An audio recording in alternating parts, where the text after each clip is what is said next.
I'll call to order the Carroll County Commission's meeting of April 3rd. Would you join me in the pledge, please? I pledge allegiance to the flag of the United States of America and to the republic for which it stands, one nation, under God, indivisible, with liberty and justice for all.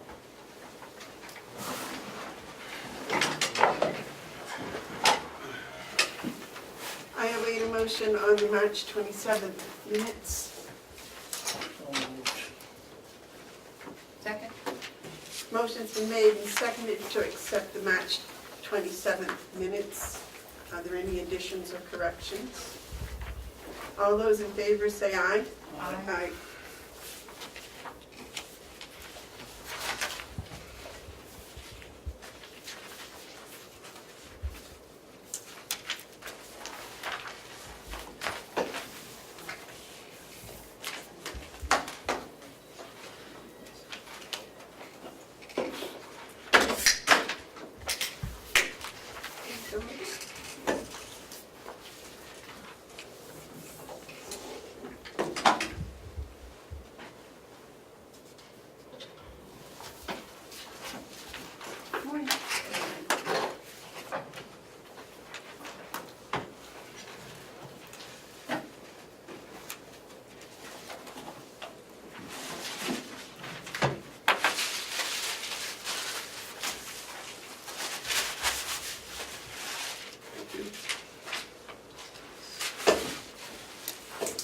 Okay, are there any media questions?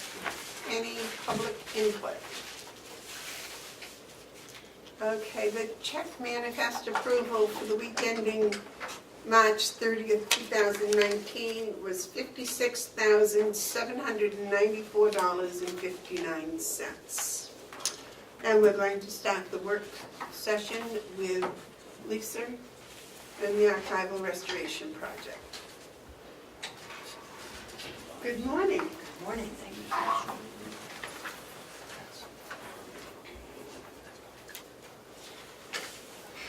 What's our next step? The question that I have for you is whether or not the commissioners require me to go for an RFP for the next phase of the archival restoration. The next process of restoration is doing the same as what we did in the past,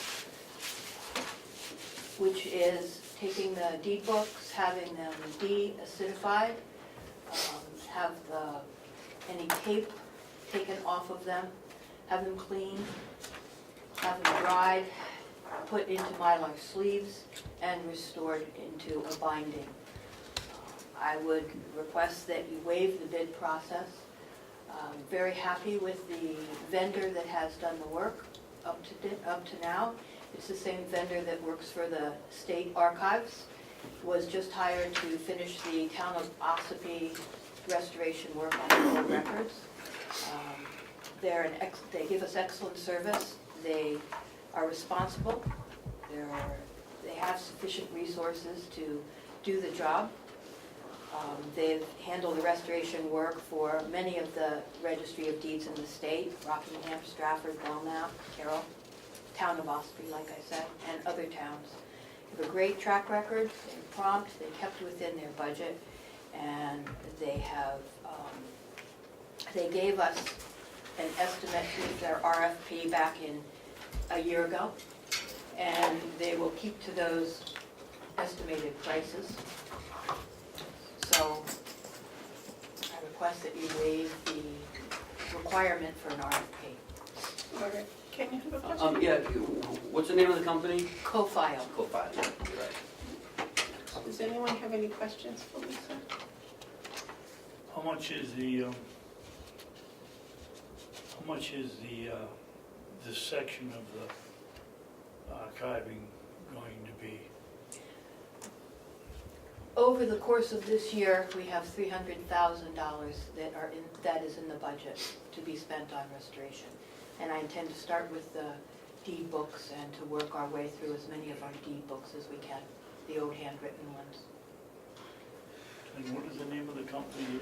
Co-File? Co-File, K-O-F-I-L-E. It's a national company. They restore, like I said, for most of the professional restoration work that goes on in the state. You have a question? I don't. I certainly don't have an objection to that, going through all the information that you provided for us when I read about them. And it seemed that they were right in line with, or less than some of the other companies, so I don't see a problem with doing that. Okay, you went out to bid a year ago, right? I did. And this was the one that came in with the best bid? This was the only one that did. Yeah. Oh, okay. I did send it to 4 different vendors, and this is the only one that put in a bid. It was a lot of work, and you have to be large enough to be able to handle that capacity of work. I have no objection to bypassing the bid process. David? I'd like to see it go out to bid. All right. $300,000. I think we're just putting ourselves on the hot seat if we don't go out for bid. And if you make a motion to go out to single source it, I won't go for it, and it has to be unanimous vote. Madam Chair, Yes. in that case, but since the decision needs to be unanimous, I would like to present you with a bid, a request, an RFP. It's identical to the one that went out last year, except for a few words. And those words are, last year's was index book restoration. This year is records restoration. And I changed the date that they must be submitted by April 18th, which is 2 weeks out, which is what we put in the RFP last time as well. And you'll send it to the same forms? The same 4, maybe 1 or 2 more. I've had many conversations with some local people, so I would send it to them as well. I don't think they would necessarily be able to. I don't know. Yes, I'll send it to as many as I can. Okay. Madam Chairman? Yes, sir.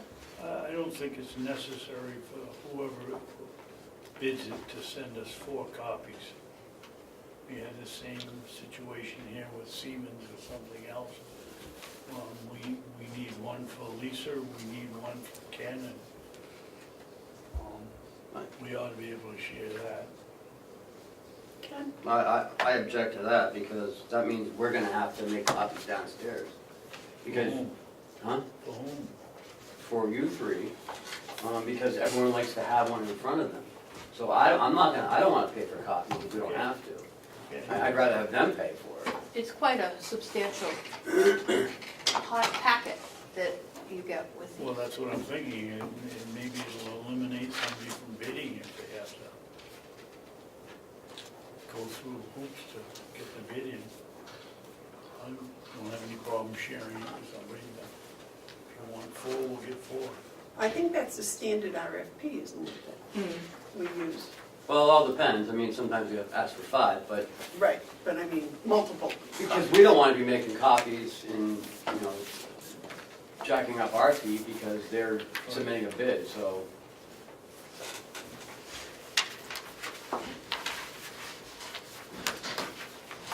Any other questions for Lisa? Do we have to have a motion to approve this, Lisa? Yes.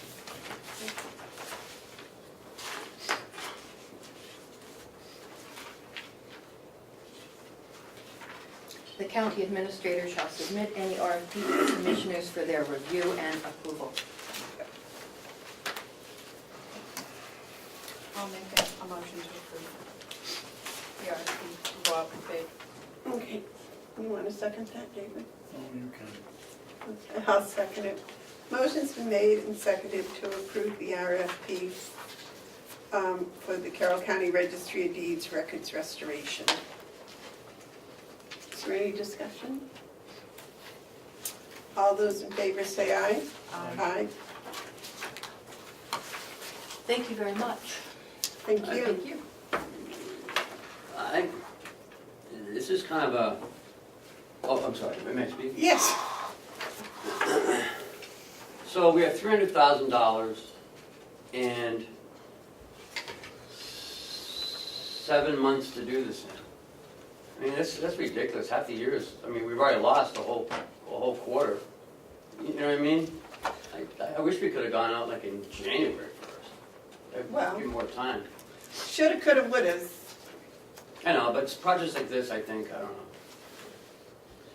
It just seems like that's a lot of work to do in 7 months.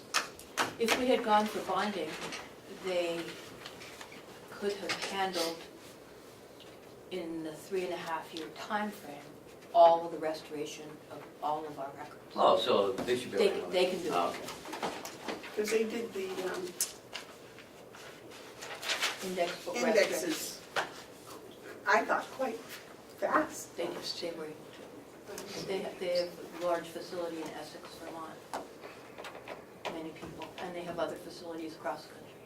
And again, we can encumber it if it's not quite done yet, so.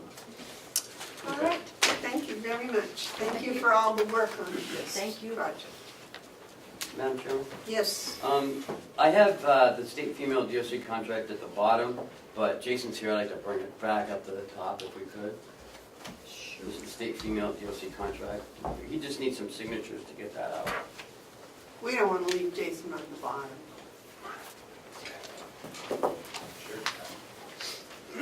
How's Chloe this morning? She gets in at 8:30, so I haven't seen her yet.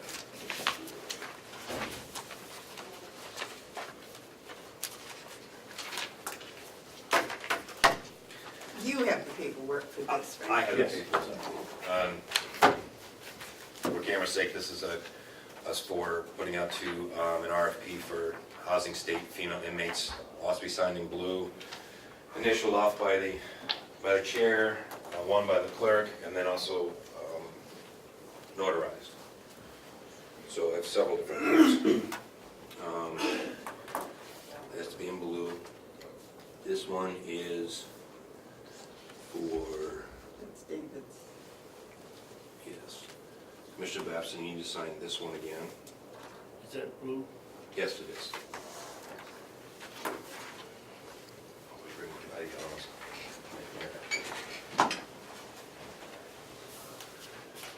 What day was I here signing? 25th, somewhere around. Oh, that was last week.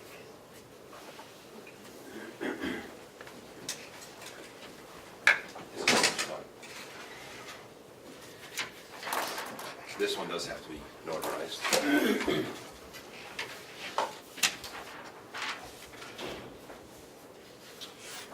This one has to be That's being blue. notarized. That's your old one. Okay. So this will be filled out again in blue. I have your, you can copy this. It's just that today's date can be notarized today. So I need to sign there.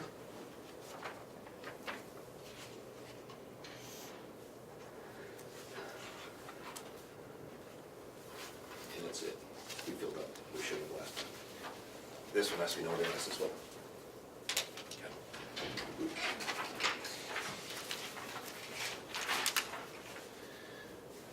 Your initials and date, Today's date? today's date. Everything today's date. That would be 4/3, right?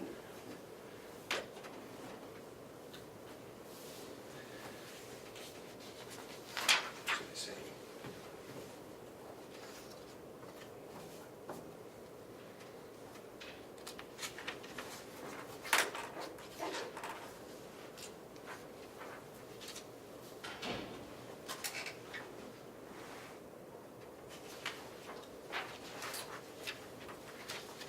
Your signature and today's date.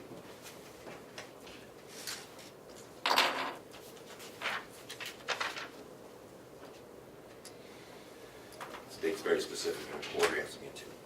Do you want that chairman or just commissioner?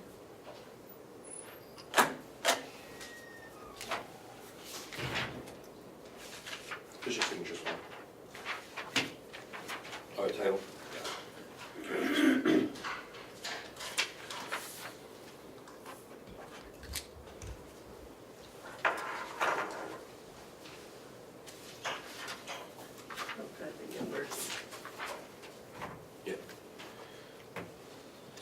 signature, initials.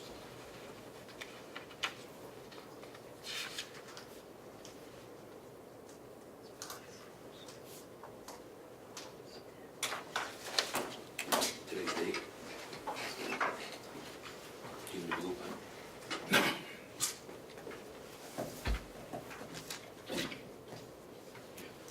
Should be the initial. Just initial to the right of it.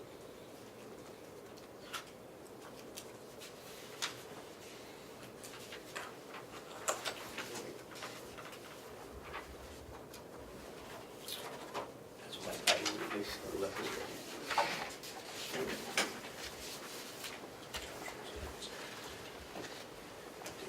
Initial to bottom.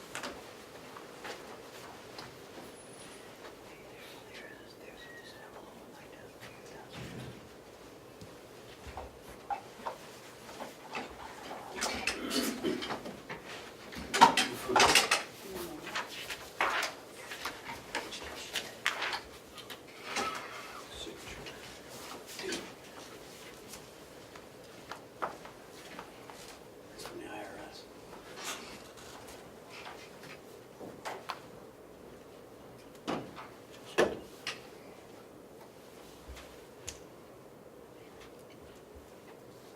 We're buying the house together.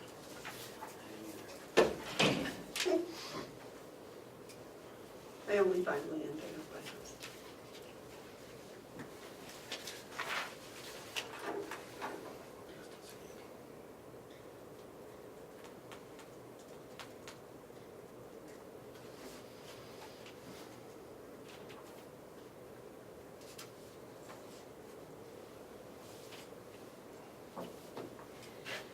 We're doing signing one sheet for every inmate we're gonna get.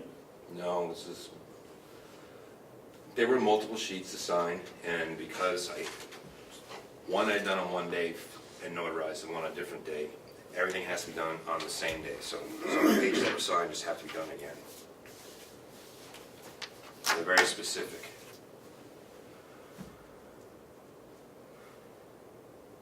As I'm learning. Imagine it's gonna be like, if you get the contract. Mm.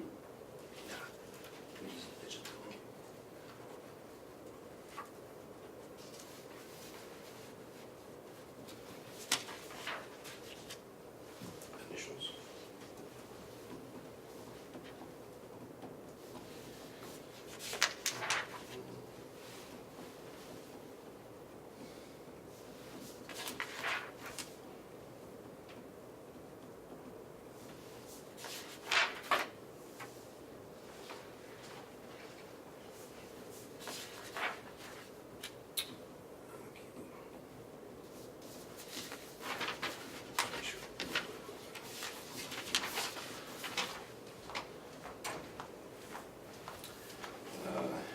Carroll County.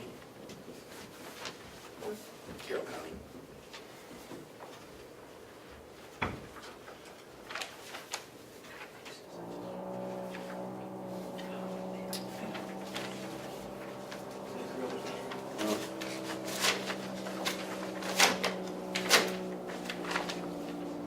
Here, printed form. Reading.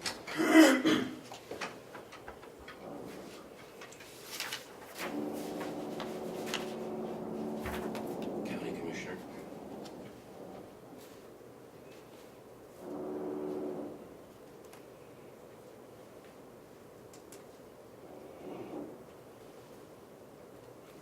You got the initial at the bottom.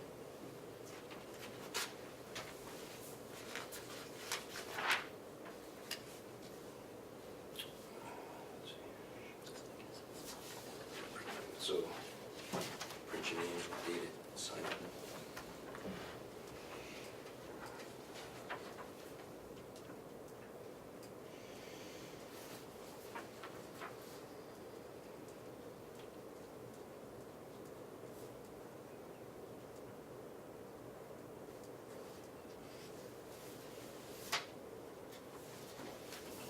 So good there.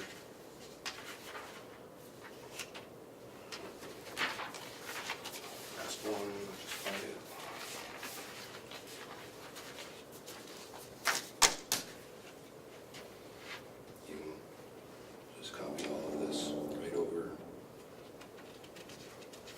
actually, Why don't I just let you do that, since your name's on there? no, it's the date. I can do this one. It doesn't have to have a signature for a good payment. I can do that one. I just have to have the proper date. Do you have those? I need a pen because the blue one I had ran out of ink. There you go, Ken. Good blue pen.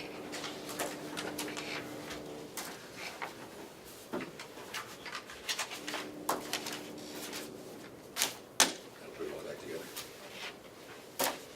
David's got some, hasn't He did. He signed it. It's over there. They've got it notarized it.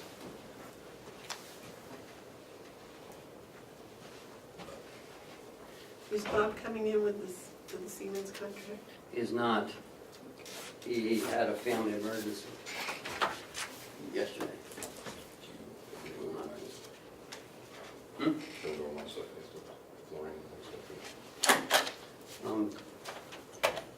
You come back from non-public.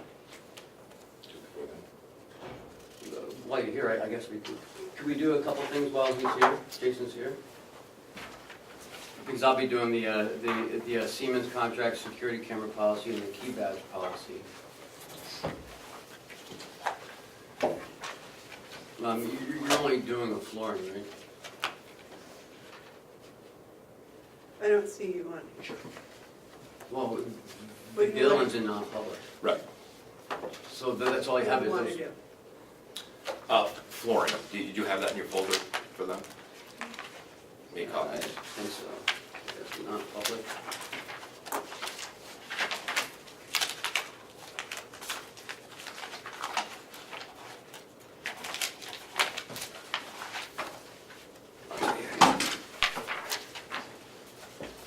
Is this it, the handwritten one? Yes, yes.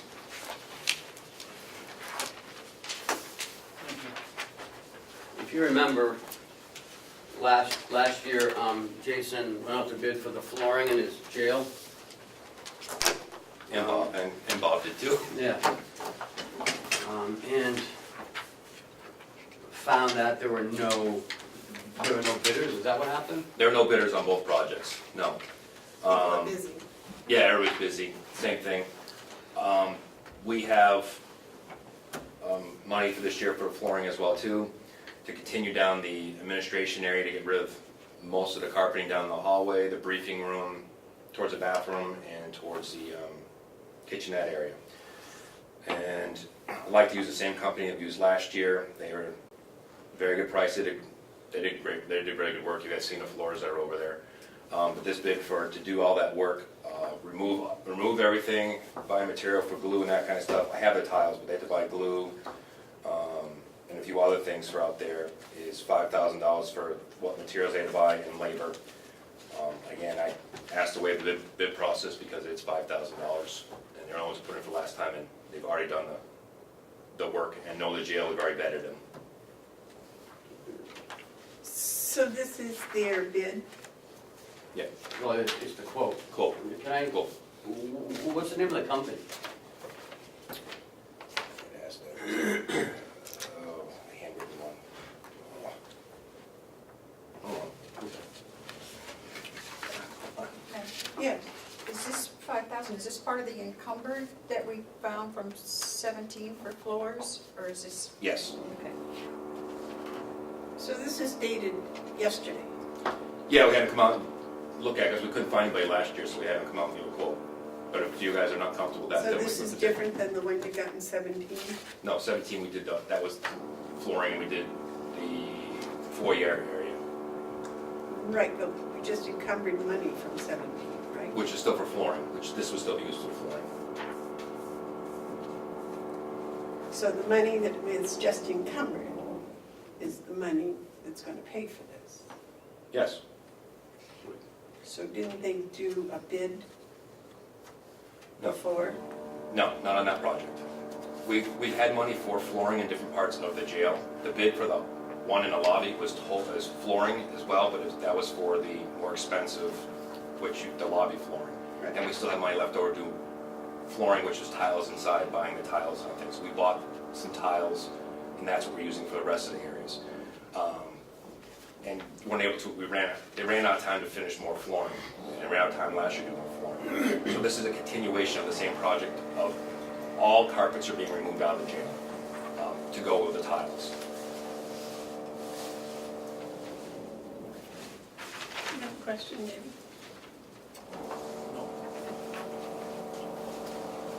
And we still haven't found anybody to do the nursing home for it. Well, that's a small piece of the nurses. It's just the tile in the bathrooms, right? No, we need someone to seam the carpeting. That's the problem. We can't find anyone to use their seamer to merge the two carpets together. Is what Bob told me. Yeah, Madam Chair. When they're looking for something a little more specific, so when they put it together, it seals the seams together, but that's a specific piece of equipment, and a larger company usually has those. Like, these guys went over and looked at it, they can't do that piece, they don't have that equipment, and they actually went and looked to see if they could rent that equipment.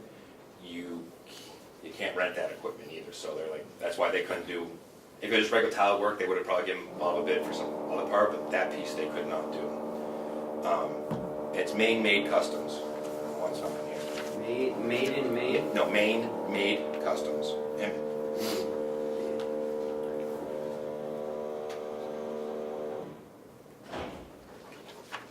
So you haven't had this out to bid since 2017, is that correct?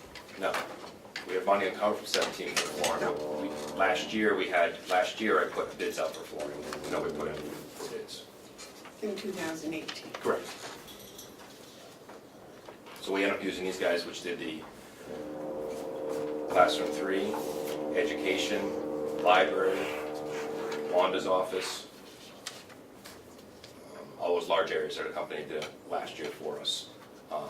Removed all the tiles, or removed all the carpet. This is the company that did the foyer? No, the foyer was, that was different. No, foyer was a different company. They did not bid on the tile work. They do the laminate type stuff, and we're not doing that. The laminate lobby is different. We're not, that same material is not put inside the jail because these are hard tiles for inside the jail and those kinds of areas that hold up. The lobby was a different material And a very nice job. correct. They didn't bid on, we contacted them too. They didn't want anything to do with the tile work.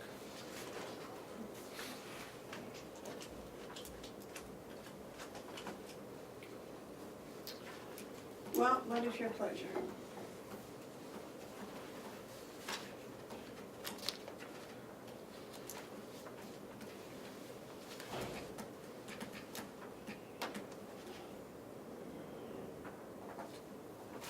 I guess. All right, let me rephrase that. Is there anyone that would like to see this go out to bid?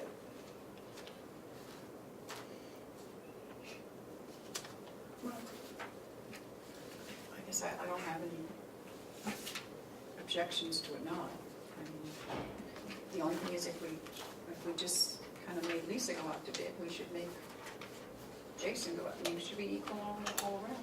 Terry, can you speak up so?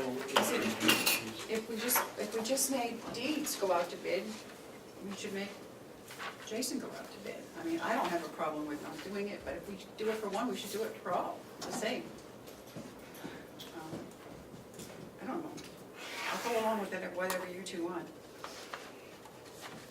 Well, the only way that we can not go out for bid is if it's unanimous, if everyone votes the same. So I think Carrie brings up a good point that probably we should ask Jason to go out to bid. David? Maybe we could save some money between the jail and the county attorney's office and hire an interior decorator. See what we could do there. I think there's a big difference between having a $300,000 project and one that's at $5,000. If he'd come in at $499,900, we wouldn't even have to go out for a quote. There's an idea. Again, I also don't want to, Jerry, I guess I could ask to do that too, but I'd rather not do that to the, No, doesn't look good. My point is, I just see a big difference, Terry, between a $300,000 project and one that just goes over the top. Well, there is financially, but not policy-wise. That's true. I mean, So are we saying that we're gonna go to bid for every project from now on? I think that's probably a good thought. I really do. Unless, well, unless we change, well, that's mandated, right? That's state. right. The state. So and I think anything close to the 5,000 probably should go out to bid. I know it's time consuming and it puts off the whole thing for another 2 weeks, but it's probably a good idea. David? Don't forget, we have a policy here to come in with some kind of evidence if it's $2,500 and something that we don't get on a daily basis. We've got this one here, and we can't get any other people to bid on it, so we can't even get a couple of quotes to see if we're paying a fair price or not. Well, Madam Chair, yes. just want to say one thing too. I don't have a problem with the bid, that's whatever you guys' pleasures, but it's not at no cost either. You have to pay for advertising to put it out, and you can put it on the web. It is work, which is fine to do. But the reason I brought it here was because we didn't have anybody last year, and it was only for $5,000, so but we need to go out to bid. Whatever the pleasure is, we'll go to bid. I think, is that a consensus that we should go out to bid?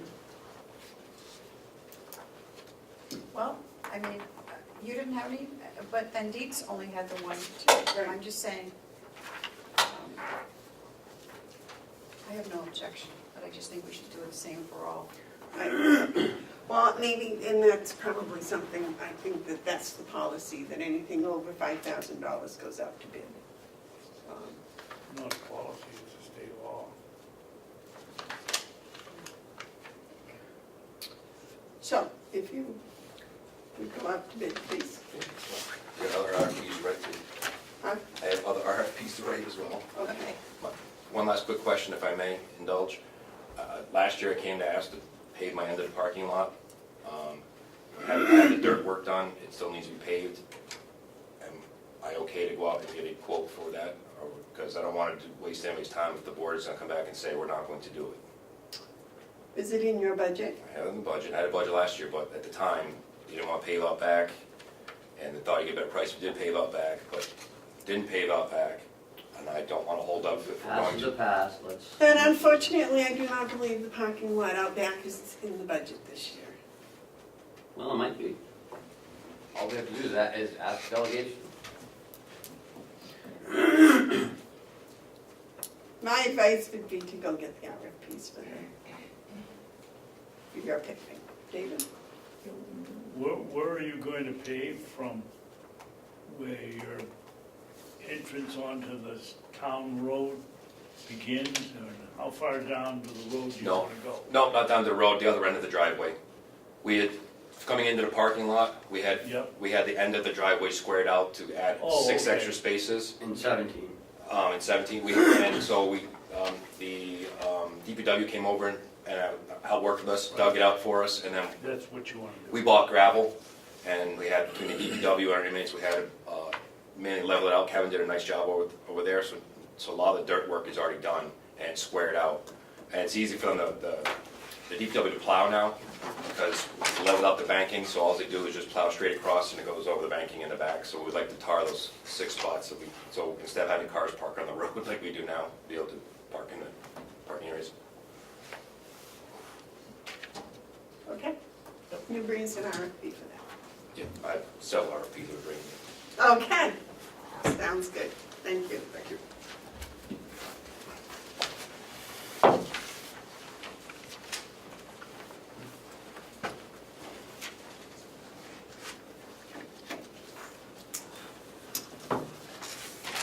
Okay. The HVAC, or do you want to skip on to Mountain? Yeah, we should do Mountain View. E-Solutions. No, I call this, what? Holler is our solution.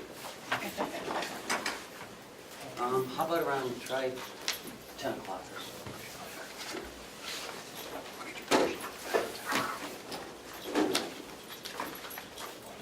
I think we already have Yeah, yours. we got one. This is just a signed one from them, if everybody Oh. wants a copy of the signature from their CEO, CFO.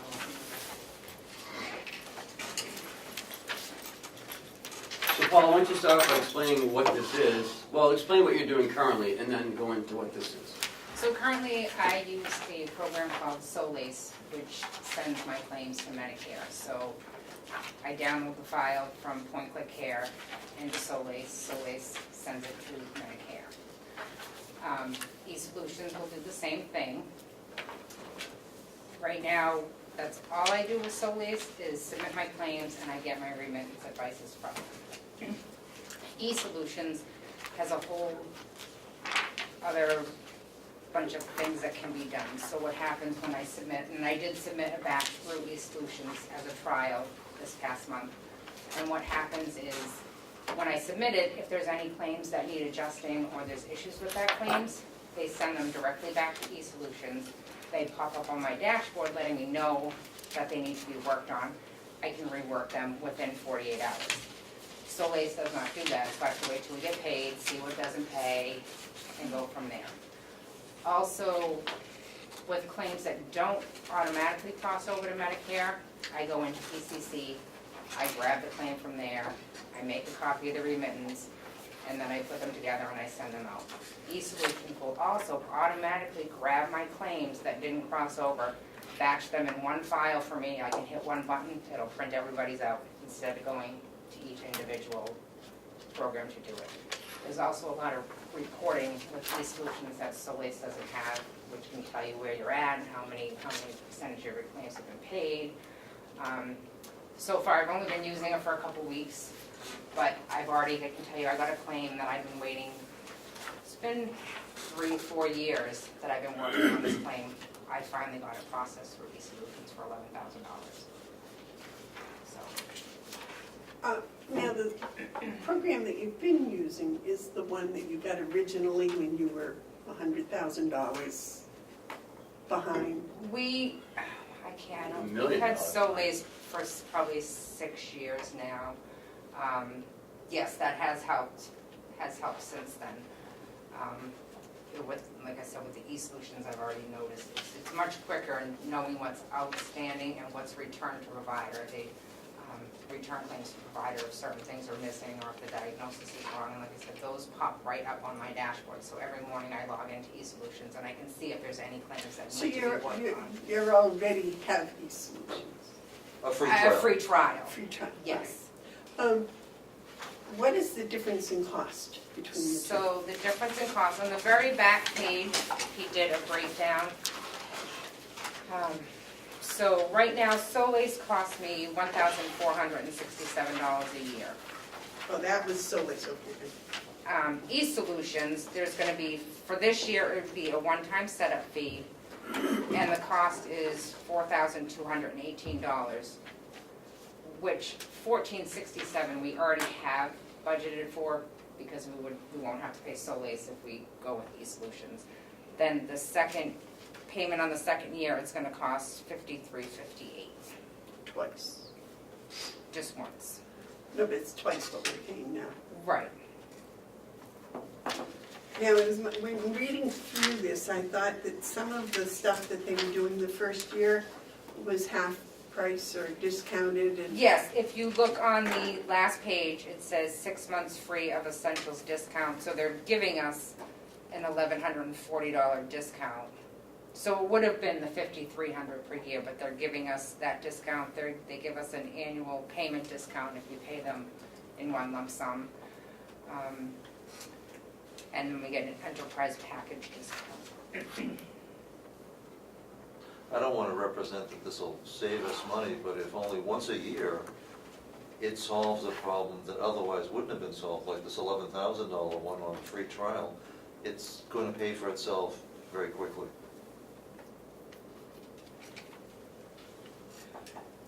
So if I'm correct, after the first year, it's going to cost $5,358 per year. Yes. Correct.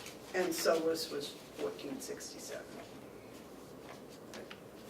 But I get a lot more service with e-solutions. And I've only had it for, I think, 2.5 weeks now to trial it. And maybe they can already see where it's gonna help getting those claims that I know that are out there and not having to wait to get my remittance from Medicare to see what didn't pay. This is gonna tell me if there's anything that Medicare kicked back. It's gonna kick it back to my dashboard. Now, does this keep track of the Medicaid comes in and does audits and things? Does this keep track of that information? Well, this is just Medicare claims that gets processed through e-solutions. Okay. So it's just my Medicare claims. So is SOLAS still going to do your Medicaid? I don't use Solis for Medicaid. New Hampshire has their own website, it's free, Oh, okay. MMIS website that I process claims through, so that's a free service. I apologize for my question. It's okay. I'm quite ignorant about the billing. But could you use e-solutions for New Hampshire claims? Or do you have to go through New Hampshire claims? I have to go through New Hampshire for Medicaid Yeah, claims. okay. Besides, it's free. Did you have a question? Yes, if we go on, okay this, Paula, how are you going to judge whether we've received our money's worth at the end of a year?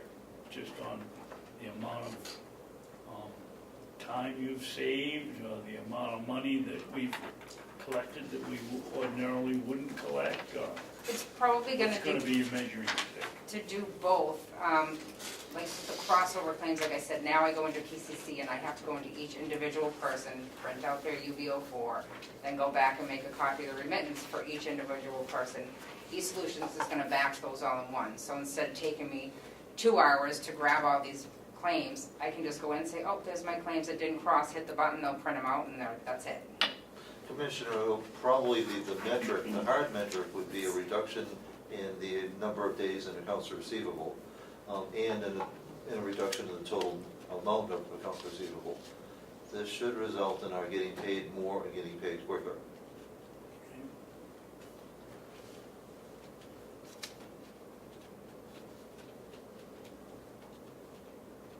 And how much was this claim you just got that you've been working on for 3 years? We're gonna get 11,000, So that pays. so it's already paid for itself. Well, I was going to say. It's already paid for itself this year, but That yes. pays for itself for 4 years, Right. roughly. 2 years. 2 years. Well, it's $3,800 more per year. Oh, Oh, true, geez. okay, I like your math Yes. better. That's true. The net increase. Yes. How long is the contract for? 3 years. Solis was also for 3 years. Oh, is this the one that renews automatically? It does, it gives us 90 days before the end of it to terminate for no cause. That's got to be changed. So it doesn't automatically renew. You started 4 or 5 years ago to stop all, and that shouldn't even have been a question when you looked at this. You should have said, we can't go along with this if we have a automatic renewal date. How long have we been doing that, Ken? 3 years? 4? 4, yeah, since I've been here. Oh, it's your idea. Yeah, it's right there in the first paragraph. It shall automatically renew for consecutive terms of 1 year. 1 year, yep. I'd say a line through that in the initial would establish very clearly what the commissioners want.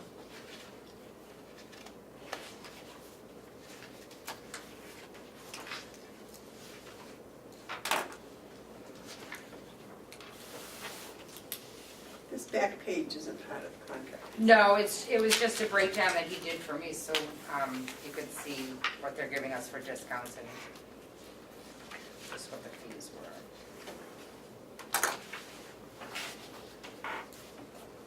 So what are we going to use for a termination agreement?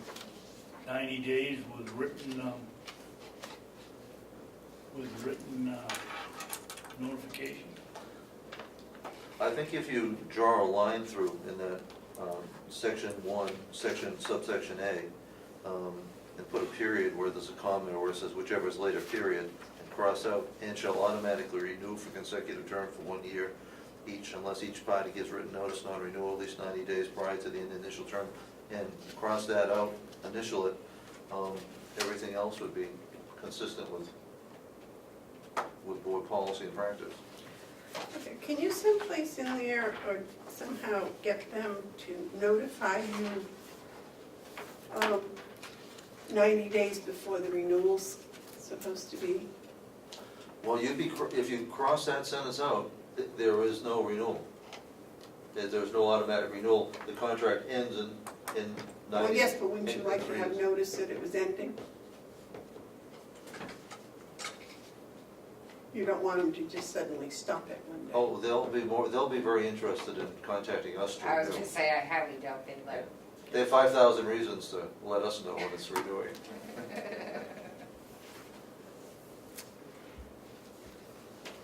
Well, we thought we had that kind of an agreement with the propane company, but they didn't bother to tell us when we used up all the gas we had. And that it should be renewed. They just started charging us full rates. That's my only concern. Any other comments, questions, considerations? So this isn't in this year's budget, though, this extra. It would be actually, yes, it's gonna cost me $800 for the setup fee, and I think it comes to 25, a little over 2,500 for the extra out of this year's budget. A little over 3,000. But is this in John's budget or is this in your budget? John has Solis in his budget, so obviously he doesn't have this extra in here for this, so that's something that we would have to find. A double transfer. With his account?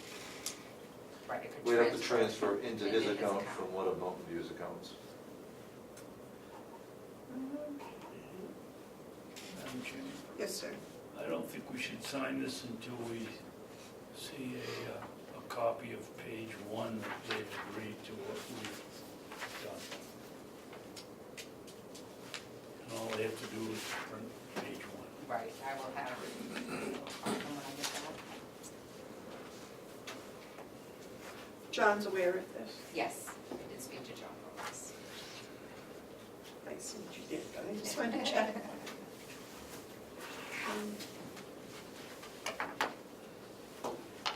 Is there any problem in waiting until next week to sign it?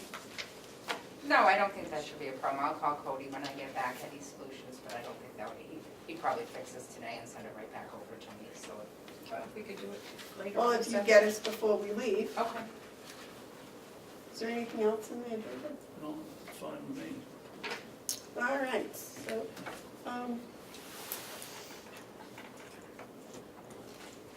can we make a motion to sign it as amended? And then when she gets the amended copy, we can sign it? You can, I'm not going to. I want to see it in writing here before I sign it. Well, yes, but I was going to say we could make the motion to sign it as amended, and then when we get the amended copy, we see it in writing, then we can sign it. Well, why wouldn't you wait till you get the amended copy and make the motion then? It's now amended and it's fine. Make a motion that we pass it. Why would you go to the extra step? Well, because we could sign it individually. This way, we gotta wait a whole week to do it together, but that's okay. She said a week is going to be okay. I don't like to interfere with Paula's working over there. Well, and I wrote you an email that both Cheryl and I will be out next week, Wednesday. So I don't know if you're gonna have a meeting or not. David would have to take the minutes. And I don't know if that's such a good idea. Well, if I can get this right back over, then it's kind of a mute issue anyway about next week. So I'll call Cody and have him resend it and just bring it back over. Sounds good. Sounds good. And as far as the meeting next week, I think between Ed's film and David's prose, we should be okay. Don't you? I don't know. We'll be in the pudding. Yeah, I don't think Cheryl will be able to do the minutes for next week, but we'll see what happens. Well, she's not gonna be here, so Right. David's gonna have to do it. Right? That's what I said, between David's prose and he can refer back to Ed's government oversight if he has any problems. I'd have to look at the RSA, Madam Chairman, and see if it's my responsibility while I'm sitting here trying to make decisions to take the minutes also. I think it's my responsibility by the law to make sure that they're taken by somebody or kept, but I'm not sure it's my responsibility to take them. Well, I'm sure between, I hate to say the three of us because I'm just so lousy at it, but we could probably get it done. Okay, is there anything else you have for us? So, that was it. Thank you. Thank Thank you. you, Commissioner. Thank you very much.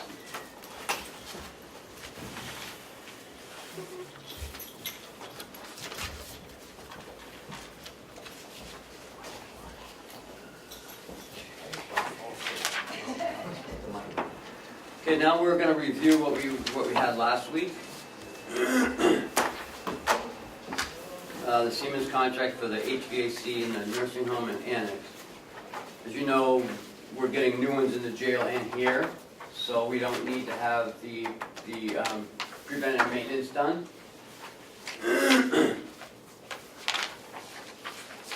Last year went out to bid, got Siemens. They've held the price. I keep losing all my stuff. Oh, they're here. This is for the preventive maintenance for all HVAC, air handlers, rooftop units, and boilers, At the Mountain View, and annex, yes. in the annex, Yep. okay. That was a total of 18,000, isn't it? Or- No, I think it's This is- 12,000. 12,000, Yes. sorry. Yeah. Now, Siemens is installing all of our stuff on the complex, so it only makes sense that it's, If I remember correctly, their initial bid was quite below the others. and they've kept it the same. Now, we won't have a preventive maintenance contract in this building or the jail until 2020. Because we'll have a year warranty on all installed equipment. Madam Chairman, Yes, David? the contractual maintenance fee hourly rate is cheaper than the regular, Right. the regular fee. Ken and I had this discussion yesterday. I don't agree with him and he doesn't agree with me. That's not unusual. No. But my position is that we should, if we can, at no extra cost, but at least come in with a contractual maintenance price. Put the jail and, the administration building and the jail in the contract. Ken says, no, we're covered for a year. My experience has been, no matter what you do, there's always the one that shows up that you didn't plan on. And I'm thinking this probably should go out to bid again, because it wasn't a multiple-year contract, it was a single-year Mhm. contract. And it's $12,000. again, we get into multiple people working on multiple, installations, it gets a little confusing. But Siemens is only gonna work on this building and the jail for this 1 year, right? Yes.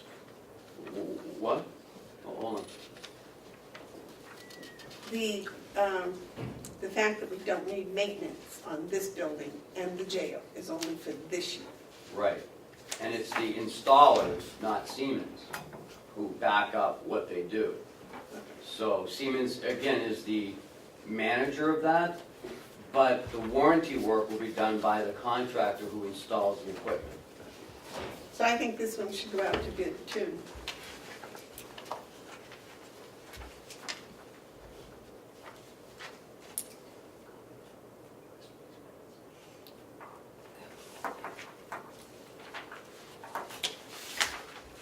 Can I ask a question? Sure. So, this contract, all the advantage to having this is that we just get a reduced rate in hourly fees? I mean, it doesn't come with parts or, we still, No, it's preventive maintenance, it's just the labor. Just the and- labor. Right, because we have all the filters and the belts, we do that ourselves.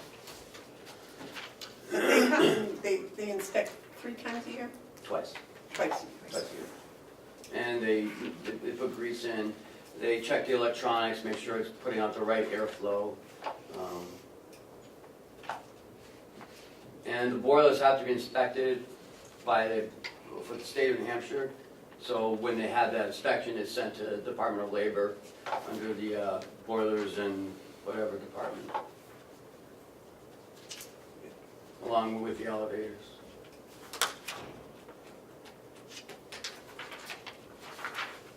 This includes the inspection for the elevators? No, I'm just saying along with the elevators, Oh, we have to send I a was gonna say, I contract. thought we had a different contract for We that do. one. Jeez.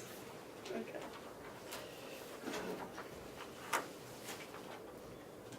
And he had not let this one out for bid, right? This is just a, Last year, we not to bid. yeah, but it, okay. This is a renewal of last year's.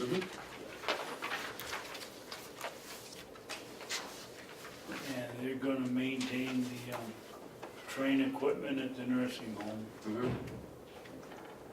Yeah, I think it ought to go out to bid because Train might want to maintain the equipment. Yeah, I remember train was double last year, so. But maybe they might have learned something Maybe. since they lost the whole contract. I'll agree with the chairman, I think we ought to vote. Okay.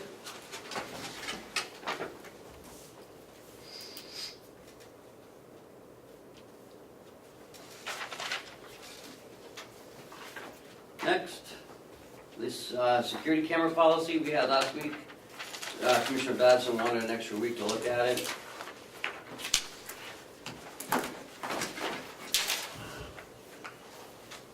Madam Chairman, Yes, David. if we're going to look at this advantage services, I took some time and made quite a few notes on here that I'd at least like to bring out in the open. Which one? Oh, okay.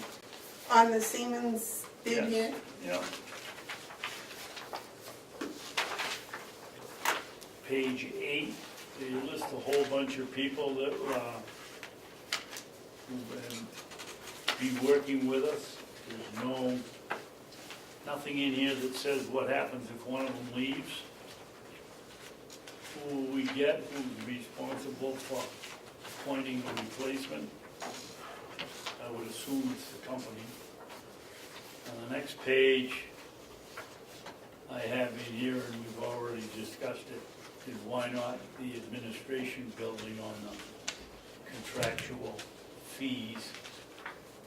And the next one was, why can't we make quarterly payments? Why do we have to make an annual payment to them? They're gonna use our money for the year?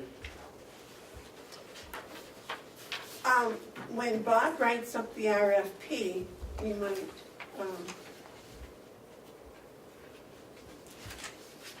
maybe put that in the RFP, that it be quarterly. Well, I think the yearly payment is, they get our money right up front, so they give us a discount for that, as does E-Solutions. If you look at E-Solutions, if you pay that up front, they give you $282 off. Yeah, but Siemens doesn't make note that they're giving us anything. Well, because it's not a bid. If you want it broken out, we can do that. Yeah, well, if we do the RFP, probably what we should ask for is a quarterly and an annual, Yep, Okay. quarterly versus annual.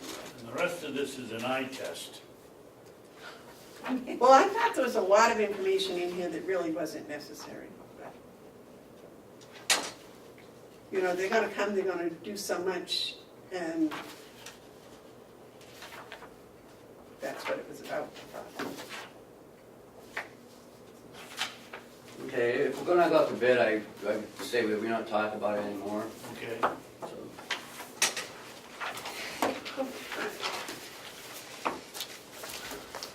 All right. So we're on to the camera policy. we were all set to go last week. So Commissioner Babson wanted another week to read it. Well, we weren't quite all set to go. We had some questions, we just didn't discuss it. well, I'm ready to discuss it this week. All right, David, what would you like to discuss first? Security cameras shall only be installed under the authority of the Board of Commissioners. I've been here 6 years now, 7 years. I have never been asked where the cameras are gonna go. Isn't that interesting? I have the same thing highlighted. This one he's talking about. I do believe Bob did come in and say he was putting them in the hallways and in the stairways. We had a whole discussion on that. He told you exactly where we were putting them. Outside, I don't inside. disagree that he told us exactly where he was going to put them. I don't remember that the choice game was, that we were asked if we have any other suggestions. And then on number F, viewing for recorded video shall be limited to the following: administration building, director of maintenance, county administrator, sheriff's department personnel, or designee of any of these parties. Why not commissioners? You got everybody else. I don't know, I get asked Bob. I had no idea.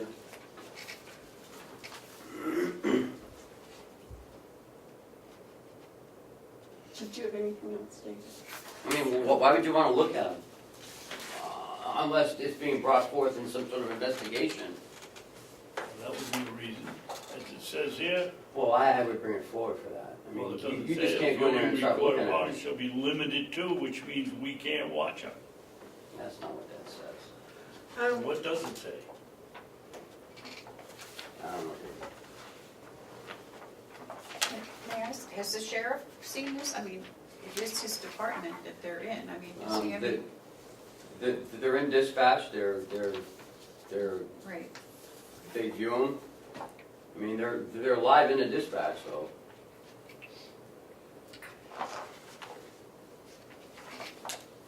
You want to discuss that point, or you want to add any more points? Those are the two that I have. I have on,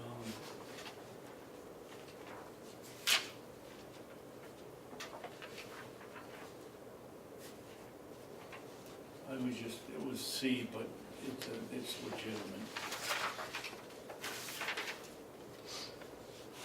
Terry, you have any? I guess it was we have a wiretapping law here in the state, and That's deep. I wonder if we're covered by no camera shall record audio without proper reason, knowledge, or public notification. They don't even do audio, they're only video. Well, this is a policy, and in D, it does say audio recording. So that was one of my objections, is that it does say audio recording.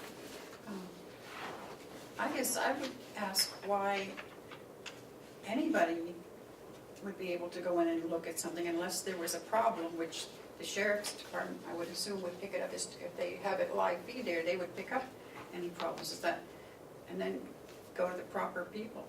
I mean, I mean, that would be for like a criminal complaint? Right, or even in any kind of investigation, or if someone came and said, I think so-and-so is doing something or whatever, and we want to see the camera. If there's any evidence on that, I mean, we use it at the nursing home, in some disciplines. But, I mean, no one just sits there and watches a video all day. I mean, there's just no time for that. I can see the need for in the nursing home. I can understand that part of it. Ongoing,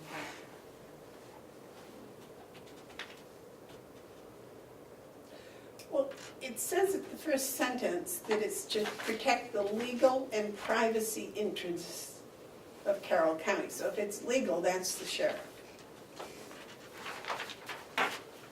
Well, And yes. this includes the MDC residents, which the sheriff has nothing to do with the, did the cameras on for MDC come over here? He does have access to that, yes. Because it's all on a wireless system. But does anyone else have access to that? Bob. See, I don't think Bob should have access to it. I don't see any reason. Well, that's what Bob's the one who downloads it for the sheriff. Isn't it live feed at the sheriff? Yeah, but he's not watching it. You know what I mean? There's one monitor there, and it keeps changing to every camera. So, But if there's a legal problem, someone gets beat up in the hall, then they know basically what time. Can't the sheriff's Yeah. department download it and do that? Yeah. but he's not gonna do that for the nursing home.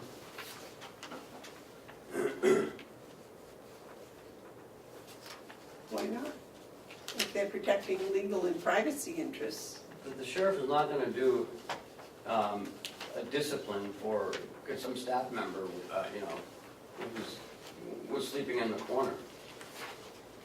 I mean, somebody's gotta download it, and Bob's the one who's been responsible all this time. So if you wanna change it, you can certainly change it. But let's wait a little while longer, because Bob should be answering these questions. It's nothing we have to deal with right this minute. No, Right. no.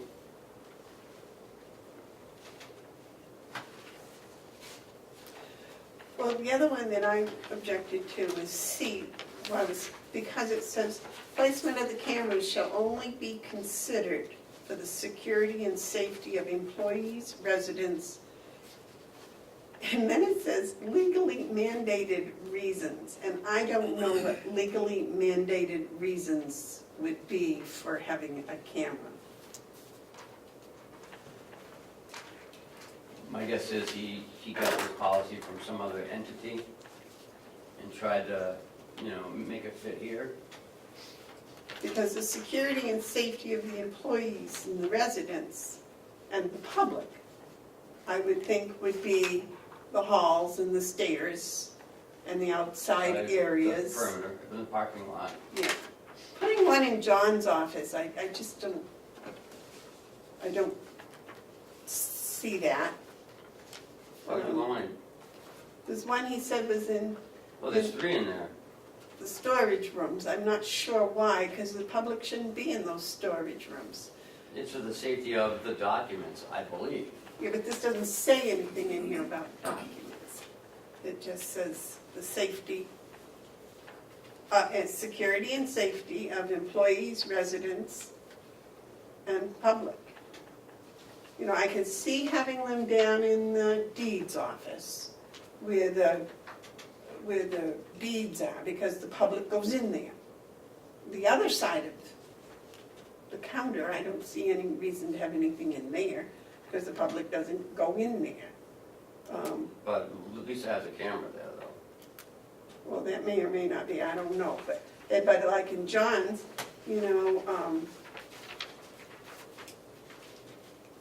and I think there's one in the attorney's office, isn't there? Yeah, and I don't know, these things are expensive. And 1,500. yeah, so I don't know if we need them in those places. And I think David's right, maybe we should have been asked ahead of time, rather than, He's gonna tell you, he sat here and talked with you, Hansel, and Babson. And, telling us where he was putting it. But it's, you know, I mean, David, well, no one had any comments, so someone should have said, oh, I don't think you should put it here, there, and there. oh, there was all kinds of comments about putting one in here. Right, And I was saying that this is a public entity and we probably should have one in here. And then there was the big argument about, well, it's not public too, so we shouldn't have one in here. So yes, I do remember that. But we can wait for Bob for that, I guess. You have any objections, David? No, I Wait for think Bob. that's a good idea.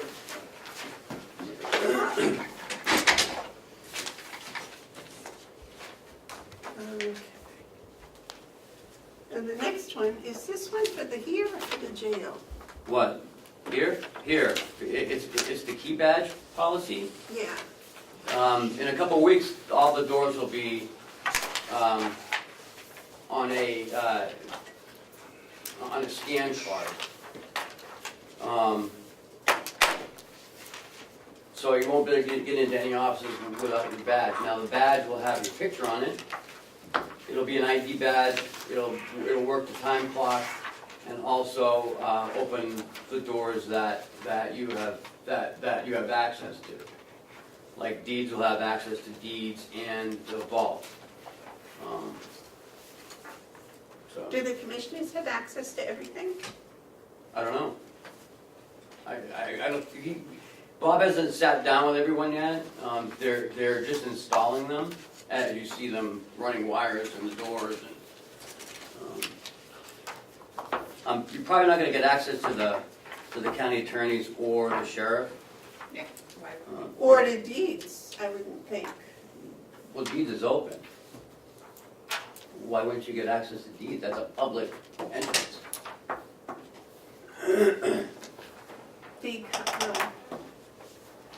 Just curious about access for the treasurer for various locations too.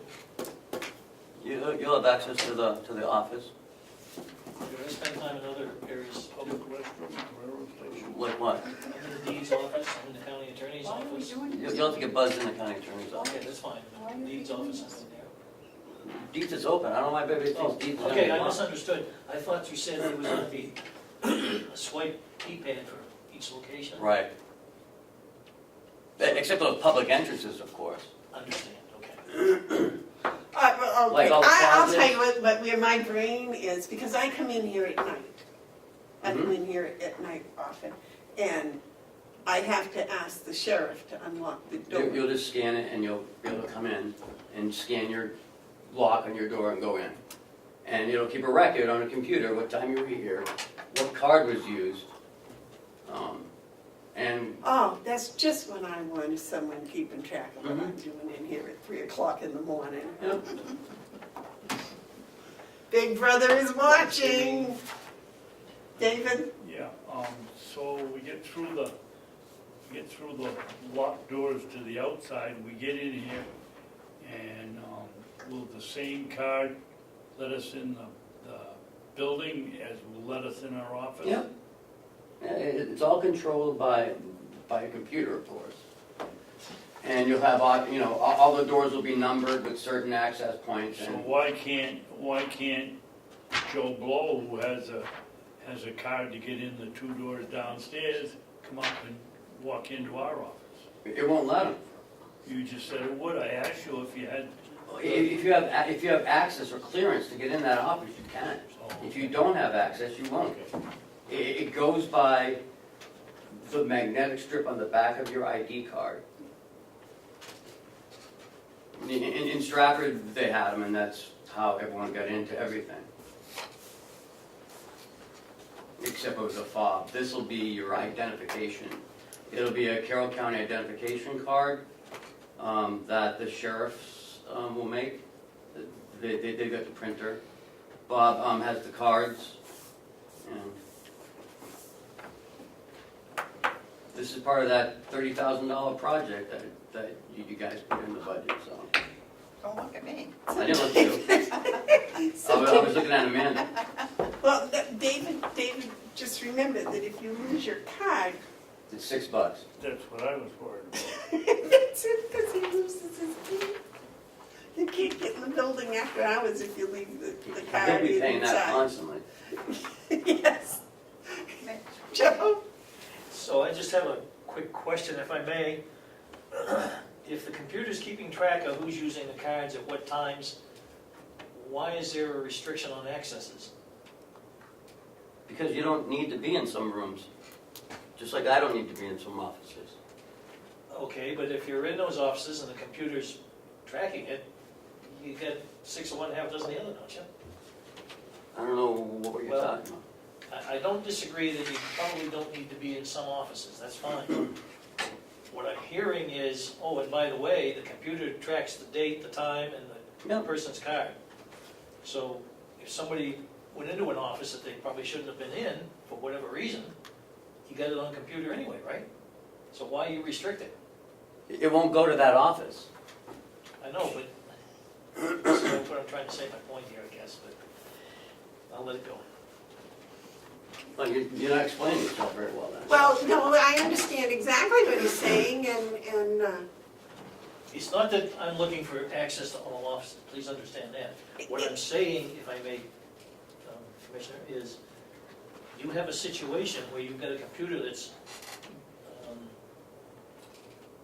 guarding, restricting, checking, verifying, whatever you'd like to call it.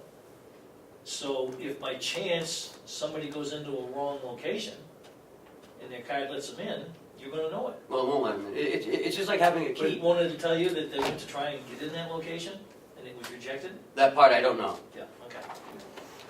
that's interesting, yes. Can I just ask a question, because I wasn't here with all this, but why is there a need for this? What was the reason? Keys, there's so many keys out there that if someone loses a key to an office, they can gain access to that office. Now, if they find a card, If you find a card, Yeah. they'll still be able to well, get well, it. no, if the person loses it, Bob can cancel it right away. A key you can't cancel, you have to change the lock. Whereas we just unpin that card. So it's instantaneous. And maintenance has 6,000 keys, and sometimes they change employees, and the employee may not have given back the key, and we run into that situation. So this way, it just knocks the person out. There's no hard feelings, there's no bring back the key, there's no key to bring back. You're just eliminating. Is that just this building?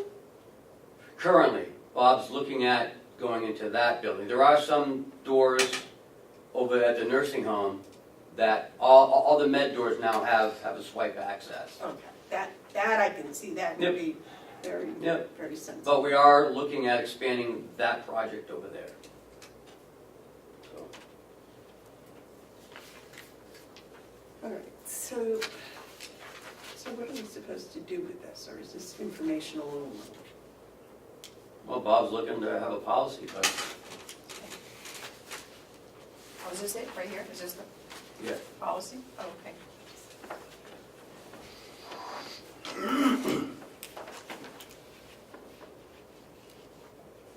Oh, I got it. Yep. Okay, so this is this is what he'd like to have for a policy. Madam Chairman, Yes, David, can I ask Ken a question? please. Ken, do you know how much the replacement key is? It says here $5. What does it cost us to get the blank shipped here, get them cut? What is the, I don't know. you don't I'm know? gonna talk to Bob. I have no idea. And If you lose a jail key, that's like, that's a lot. yeah, it's like $1,000 to change the lock. How about the clock badge? It It's says it's $6. gonna have a person's picture on it? Yep. Do we have to go buy a camera now? No, I said the sheriff has a setup, and the nursing home has a setup, and the jail has a setup. So the sheriff said that he would, You do it. well, he'd let us use the camera and the maker. Yeah. Now, these badges also work the time clock, so right now, they have to wave their card over it. So instead of having 2 or 3 different cards, you know, a time clock card, an ID badge, and a swipe card, we're gonna put them all on one card. So the employees won't be switching cards in and out, left and right.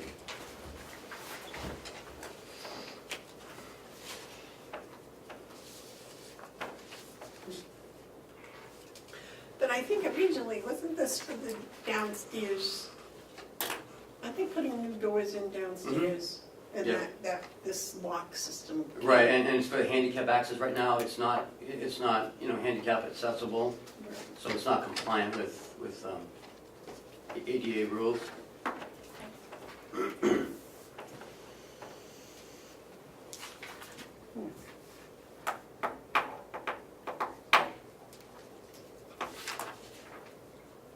You want to re-study this? I thought Bob was coming in, we're gonna talk to him about it. I Okay. thought that's when we left it. Well, I didn't think about this one. You have While questions about this? while he's here on the other one, we'll get him on this one. Get 2 for the one, right for one. April's 10th. I don't see any problems with this one, I do with the camera one. At least he could explain it to us again.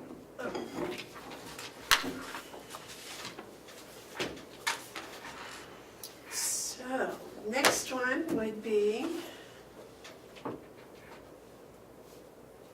the dues. So, apparently, I had missed a meeting at the Association of Counties where you guys voted to increase the dues.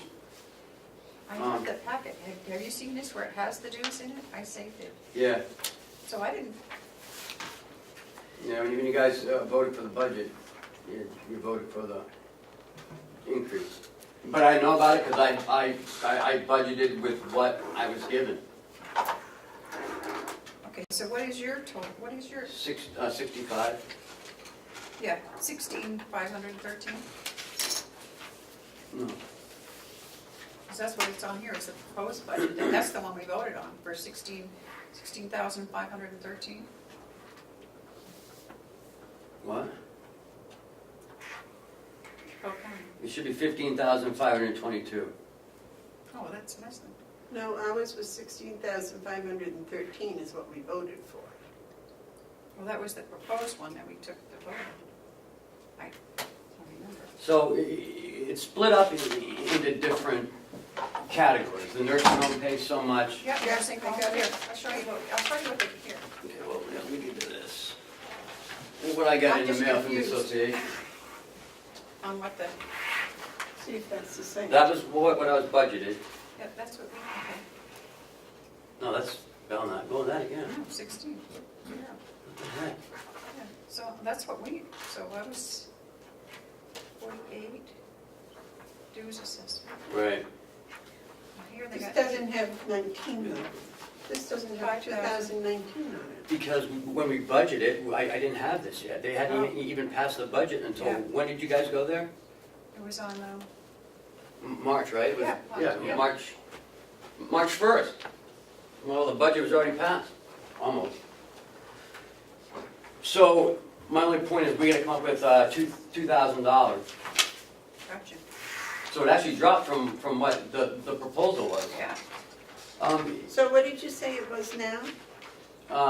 The dues for the county is $7,022. No, the total. 15,522. Now, the nursing home assessment's 5,000, it's the same as last year. The jail assessment's 3,000, the same as last year. The conference assessment is 500, the same as last year.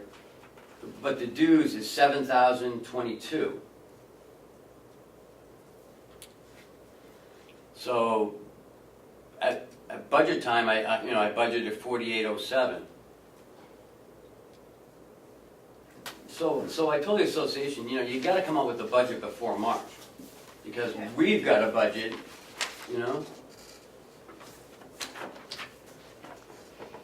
So we have to this is transfer- the, 48, 58, 20, See, David, when we were down there, that's the number they gave us, 16,513 in the budget. And now his bill was for $13,307. No, that was for 2018. I'm sorry, 15,522, 22, yeah. which is $1,000 less than what we voted on, but it's $2,000 more than last year's. So, So I need $2,214.47 in order to pay this invoice. Now we can do one of two things.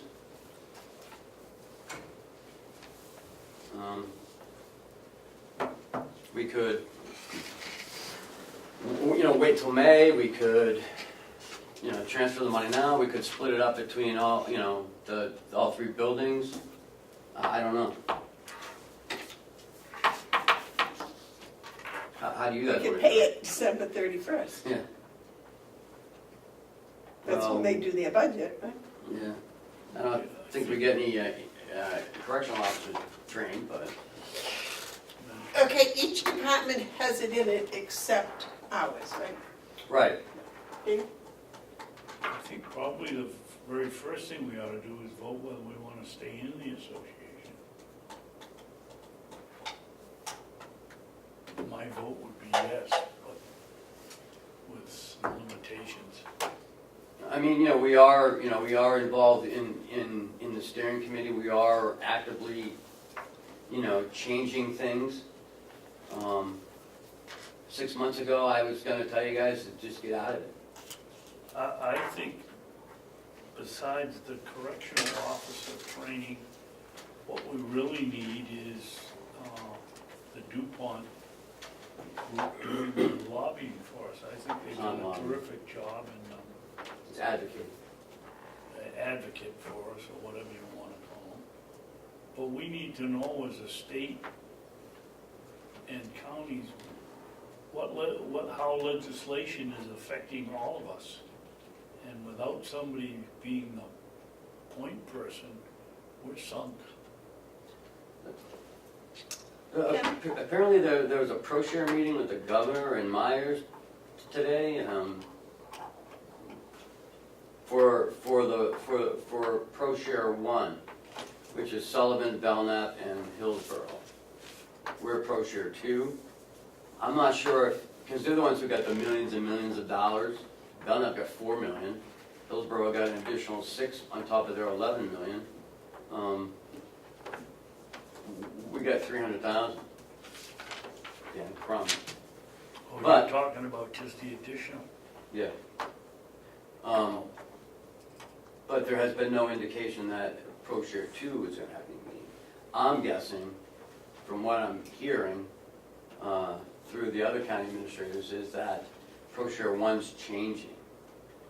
I don't think they'd be getting as much money as they thought they were. Now, I hope that doesn't come down to 2, because we just upped our revenue. But anyway, I'm getting off subject. Yeah, and again, here it is, woulda, coulda, shoulda, maybe this, maybe that. It's, when he comes and sits here and tells us something, maybe I'll believe half of it. I'm a doubting Thomas, I'm sorry. No, I don't believe anything that they said. Okay, what about this? David, you want to make a motion to stay in the Association of Counties, or? Yeah, I'll make a motion that we stay in the Association of Counties. I think that's a good first step. I'll second it. Now, discussion? Maybe we can look at it yearly. Because I think what's happening now is pretty good. I think the DuPont's running a great show. I think we need a professional management team in there, not just,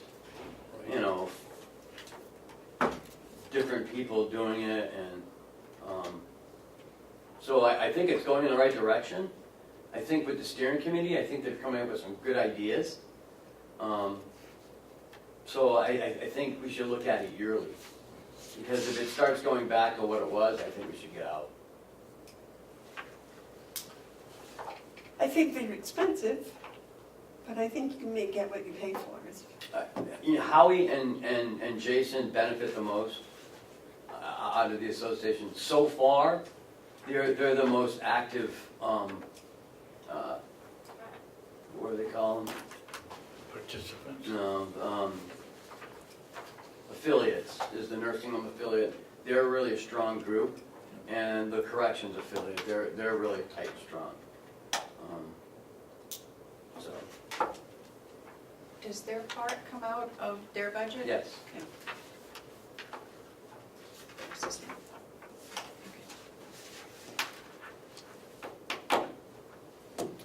So when does the jail and the nursing home have to pay their dues? I just got the invoice, For all of them? yeah. We normally pay it in May. Although, you know, we've had some holiday, last 3 years, there have been a dues holiday. So that's why it was down to, well, it was, 1 year we didn't have to pay anything. That was 3 years ago when I first got here. Then it went to like 46, and it's been at 46 since then, or 48. A couple of those years, we had holidays. Yeah. Yeah, great. Well, we paid half the dues rather than the full. Yeah. That was good, yes. Yeah.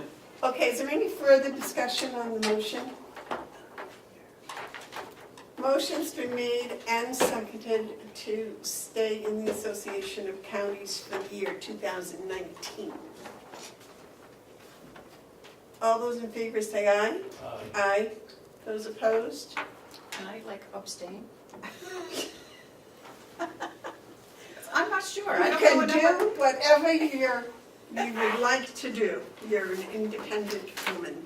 Before we take, how is the dues, how do they come up with the dues? Is it like a percentage of something for the county? No, it's the value assessments. And I think it's with railroads. The bigger counties supposedly pay more. Yeah, well, you have it right on I your see it, list. yeah, but I just wondered how they got those. I mean, Hillsborough and Rockingham pay the most.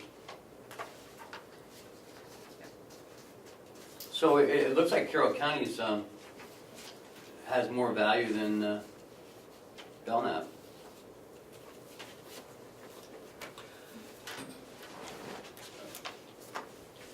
So you still abstaining? Yes. Okay. So motion passes. 2, 4, no against, 1 abstention.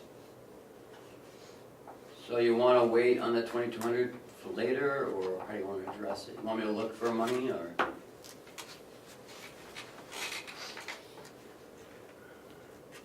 I can take it out of Bob's budget, he's not here. I'm thinking that maybe, can we send in the others and leave ours, and then we can discuss where we're gonna come up with the 2,200. Okay. That way they won't kill us for not paying. Yeah, okay. Pay the biggest chunk, and then we'll figure out where the 2,200 comes from. Okay. We'll try to find out where we benefit from it. That's what I'd like to see. I'm telling you where we benefit from it. The jail Right. certifies the correctional officers, and how we, Well, that's why I'm all in favor of their paying their fee. yeah, It's the rest of it. well, I guess you can't have one without the other. Well, I understand that, but before we pull it out someplace, let's see. Okay. Albany. I got an email from Kathy. Selectmen would like to meet with us this month, Wednesday nights, at 5 o'clock. They'd like an update on what's going on with the county and what the county's doing. And just to let you know, we went around to all the counties back when I first got here. I mean, all the towns in the county. Did we miss 1, 2? Yeah, we didn't go to Bartlett for apparent reasons. So they want us to come up and talk to them. And, Madam Chairman, Yes, sir. That visit with Albany was the one I think a couple of us thought would be the quickest, we'd be out of there. And it was an hour and a half, and it was really a great session. They were really interested in what was going on at the county. Well, it was Amanda she kept talking about. We went last year. Yeah. There, too.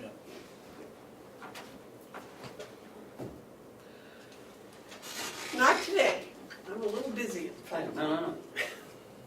You know, they'd like a couple weeks' notice, so. You wanna do the 24th? That way it's a couple weeks to, We have to check the pig farming schedule though. it's at night. It's at 5 o'clock. Can you tell the pig not to So that, come along at night? Mr. Babson, you can be so cute when you want to be. so April 24th, is that what we're 24th doing? at 5. April 24th? I'll let them know that's when the plan is. We went someplace else too, very nicely. Eaton, Effingham, Freedom, someplace over that way.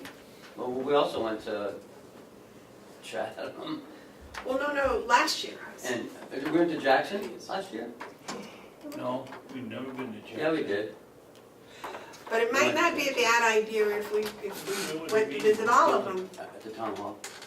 Remember, we started talking and then they started talking amongst themselves. They weren't even interested in hearing what we were saying. That was years ago. That was before I was here. That's right. No, I think you were there. And we met Gene Chandler coming out in the parking lot. No. That was Jackson. That's what I said. Yeah, but he doesn't have anything to do with Jackson. He only has part. Bartlett. But when he was a rep, Oh, he was directed, he was there. And he was coming in that night Right. that we were meeting. Okay, next is Hale's location paperwork. in your packet, you got the 632, the 232, the 698, the... Joe, you've approved all of these? I did. So we need to sign these for the One is the warrant. reporting? Right, one's the warrant. That's a little late, isn't it? Well, there's no, you are the voting public, because there's no town. Remember the whole DRA discussion? Okay, well, I thought the delegation was their public meeting. No, yeah, okay. So these So are the we need a ones. motion and a vote on the warrant. I'll make a motion to accept the warrant for Hale's location. Is this 232? Two. This one, yeah. No, this is the warrant. The warrant. Okay, I got it. I'll second it. Motion's been made and seconded to accept Hale's warrant. Is there any discussion? We made the motion. Okay. All those in favor? Oh, excuse me, so, We're just doing the warrant. yeah, but the figures are in the 232, I believe. No, this is the 636.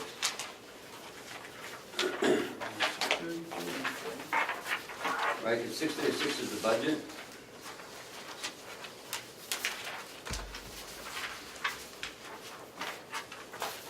Yeah, it's on page 4 of 9. Okay, on the 632, advertising and regional association. It's the 636. Not the 632. 636. What is that? That's the school. That's what I thought. Where is the amount that they pay us in taxes? That would It's on be in the revenue revenue somewhere. side. Somewhere on the revenue side. Madam Chairman, ma'am? Yep. So, this is going to be from January 1, 2019 to 12/31, 2019, that's correct? Correct. As far as I know, Joe, that's correct, right? Yep. So, when do we pay for school students? September. I thought it was June, but I don't know the exact date, Commissioner Babson, but I do believe it's probably in the month of June. and it's in the contract, So, the school contract. and, so this 70,000 is for this year, For 2019. and where are the two students coming from? They will have graduated in June, they will have stayed here for the winter as opposed to going to Florida, which they have. Yep. And, there is no rebate to the town like we've had in the past. Have we fulfilled our obligation? I believe we have with this figure. However, I also believe there was some discussion about some additional students this year too. Yes, it's true that the gentleman was trying to sell them a house and it looked like they were gonna buy. And they were elementary school students. Yes, sir. I thought one was going to Freiburg. I thought this was our first year in Freiburg. No, Are you sure? it's the first year that it takes effect, With Freiburg. Freiburg, but there's no students there. The two of the students that are there are graduating this year, I believe. So if I may, this figure was derived by Kathy Golden. Mhm. So she seems to have a very close handle on the student situations, both coming and going. Okay? And this was the budget approved Yes, last Friday. correct. Well, I just don't want to come up short. Right. Okay. Thank you, Madam Chairman. Okay. So the motion's been made and seconded to accept the warrant. All those in favor say aye. Aye. Sign it, please.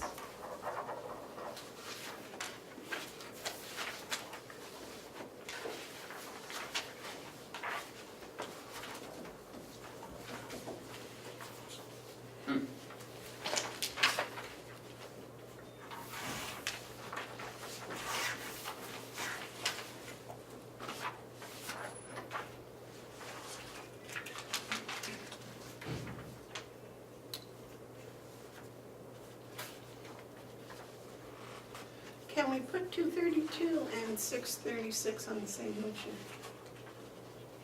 I don't see why not.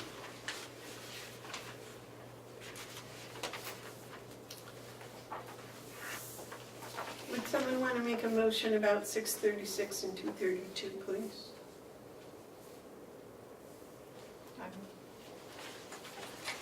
Make a motion to accept MS 232 and MS 636 on for Hales location. I'll second that. Is there any discussion? There's no discussion. All those in favor of the motion to accept MS 636 and MS 232 for 2019 for Hales location, say aye. Aye. Those opposed?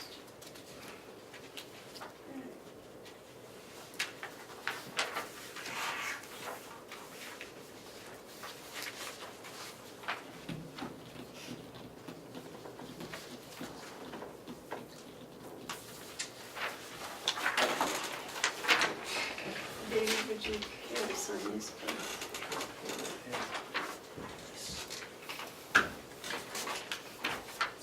Here's the other one.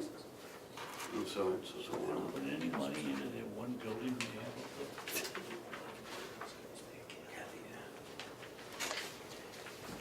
It's not.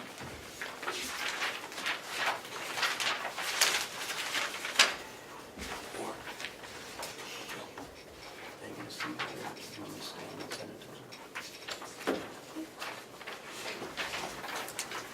So I guess the next thing is the electricity bids. Okay, those are at noon. We, they have to be refreshed, the choice will be for 2 or 3 year contract. They look very good so far. I'm gonna recommend a 2-year agreement with a savings, with a substantial savings actually. Have we ever, But, yes, ma'am. have we ever had anyone come in and do an efficiency on our electricity? Yeah, Yeah, That's what Siemens Siemens, did it. Siemens did this year? Mhm. Oh, well, last year, Last year? when they were to get doing, ready for it this year. Okay, and hopefully they've improved that. okay. What does the noon mean after electrical bill? Because that's what time they get refreshed, at noon. So, they looked at, They get their new rate. right, we looked at preliminary rates yesterday. That they have dropped. They will refresh them, and they'll be available by noon time. Okay, seems to me that the Association of Counties has something to do with this, doesn't it? U-Source, yes. We get a rebate from U-Source every quarter or every year. Last year we got a check for $8,000 or $10,000. That wasn't on the revenue. Sure it is, yeah. Unanticipated revenue. We don't know. I was gonna say, I don't remember seeing All that. depends how much, how much we But use. doesn't Association of Counties have something to do with U-Source? Yes. U-Source goes through them and then they send us the check. So the Association of Counties sends us the check through U-Source. So that's an advantage. Mm-hmm. U-Source is our energy broker. They're the ones who, monitor everything for us. If we had natural gas, they would do that as well. But they're the ones who go out to bid for us, and who get the pricing from the entities, and they're the ones who send in all the information that the entities require prior to the bid. When does that contract end up? It's not until June, is it? I just talked to her about it yesterday. Yeah, I think it's May or June.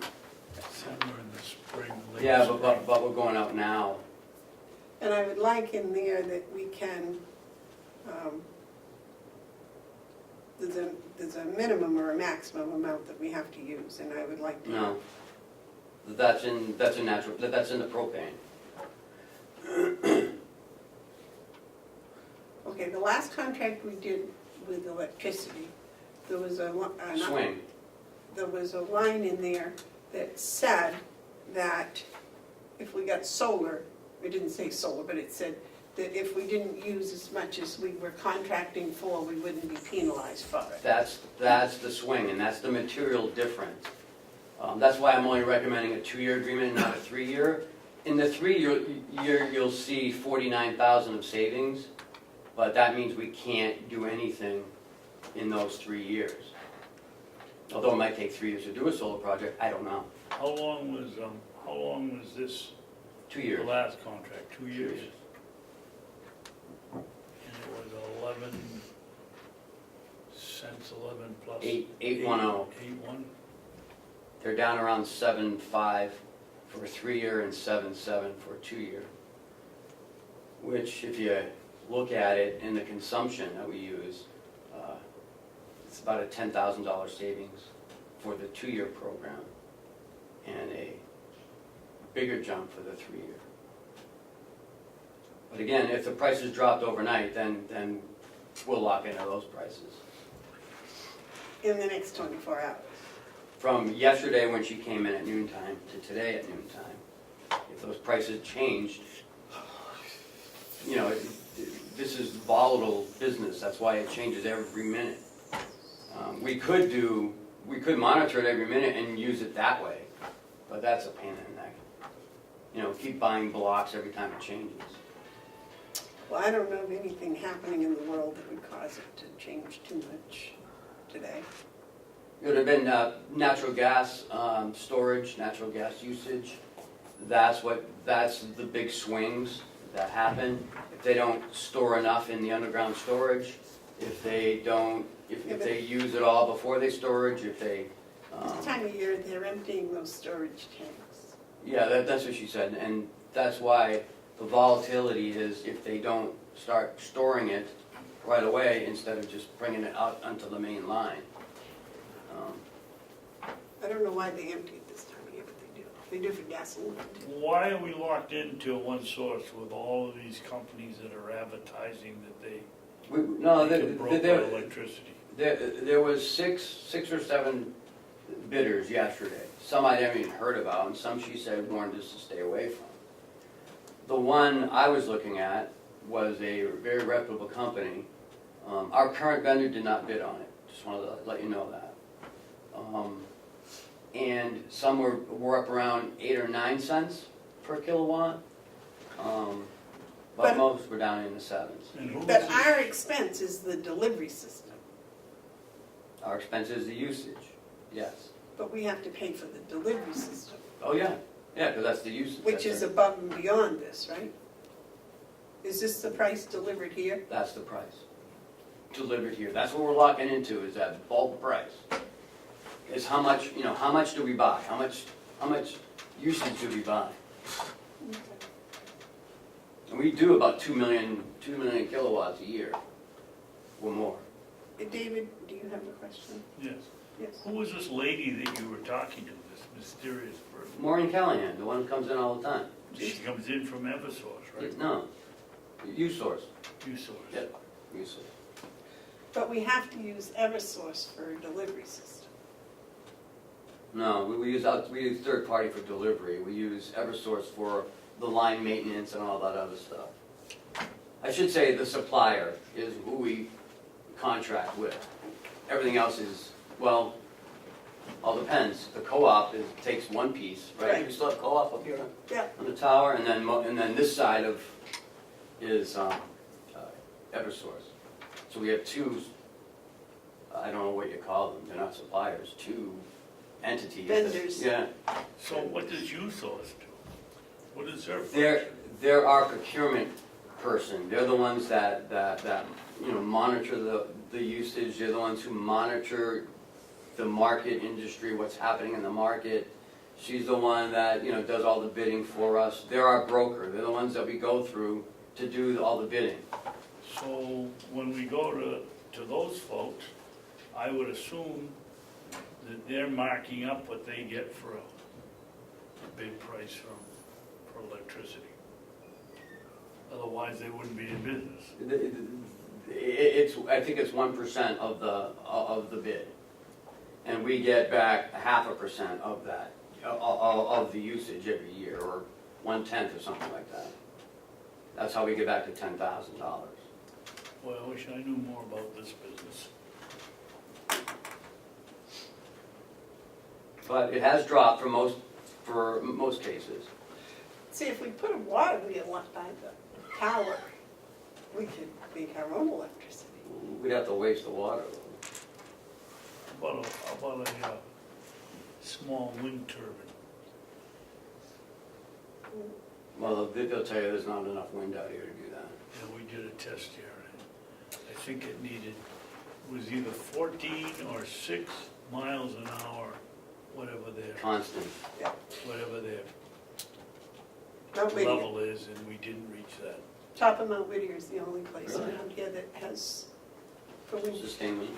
But we have a piece of land across 28 that would make a beautiful solar field. I'll put one in to rent it to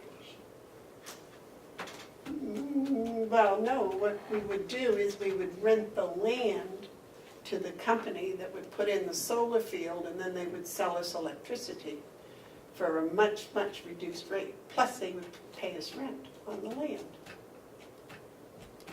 And the information we got is, I believe, was the distance from source to where we needed it. That's what I mean is saying. They put it back into the grid. We buy it from Buy it off them, the the grid. grid, at a little reduced cost. I'm not sure if it's less than 8 cents, 7 cents, 6 cents, I don't know what they charge. Well, I think one of the vendors said it would be almost 2.5 cents less than whatever we were paying at that time, so I don't know. But that's all something that we need to look at again, I think. But not today, so we don't have to worry about that till noon. So we can move on to the yellow folder. There's nothing in the yellow folder. I have, Madam Chair, Yes. I have this, is this, what is this? That's non-public. Okay. Nothing in the yellow folder. Siemens project update. They are still in nursing home replacing the lamps over there. They're almost done. They're still in the jail running more of the piping, and they're going to start on the lighting after the nursing home. We are in the process downstairs of running the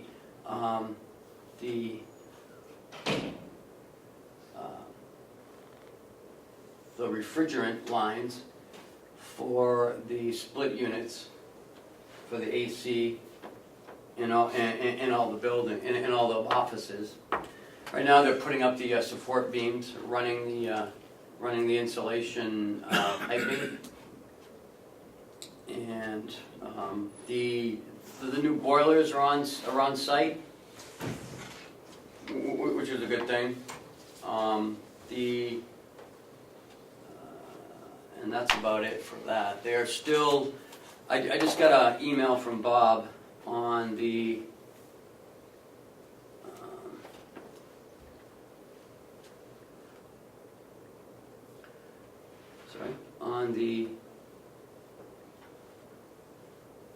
admin generator proposal. We were able to reduce the fuel tank size from 1,000 gallons to 660 gallons to avoid some additional costly regulatory requirements. So we received a savings of about 4,000 on that. Apparently, if you go over 660, there's some other regulatory requirements, like some sort of a catch basin for the fuel in cement, and so it would have been an additional cost. So we reduced it down to 660, which doesn't require those regulatory costs, and it saved on the generator. And that's all charged to the administration. It's in capital. Okay. Anything else on Siemens? Yes, how is that gonna affect the price of our delivery for smaller, more frequent deliveries for diesel fuel for The ones we currently have are 660, so Same. yeah, it's the same thing. We're not going to change anything. We have an agreement with I White. thought you just said if we went below 660, we would avoid further regulation. No, I said anything above 660, you fall into that regulatory, Above 660, Right. okay. some other requirements for having more fuel. 1,000 gallons of fuel compared to 650 gallons of fuel is huge. Oh, okay. But we didn't have 1,000-gallon tank. No. Okay. And we don't have to buy it. Administrators update? Yeah, I get this from Lisa yesterday. It's something to look forward to at our next couple of meetings. And that's getting rid of surplus property that she has. Remember she came to us Yeah. was it last year? And we couldn't make a decision. So you said sell it, but she said she's not an auctioneer or whatever. There's not a lot of value here.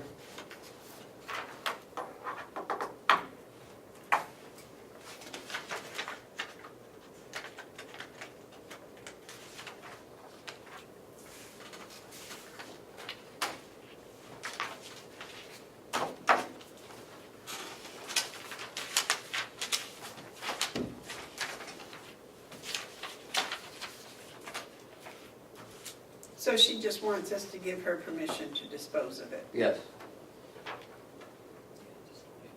I think she's already tried to find some people that might want it.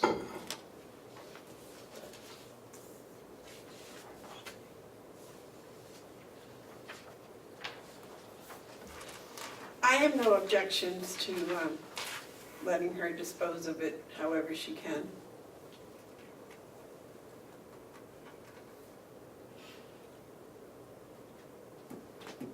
Yeah, I don't see anything here that looks like it's worth hanging on to. If we have no use for it. I think it's been almost 2 years she's been trying to find homes for some of this stuff. And, David, you were here at the beginning. I object. What would you like to have done with it? I would think the very first thing you would go up to the auctioneer here on the top of the hill and see if he thinks there's any value in it and pay him the fee that he gets. I can't believe that there's no value in Life magazines from 1960 to 1970, 35 reels. There's got to be somebody that's in the historical business that might like them. Are they worth a lot of money? I don't know.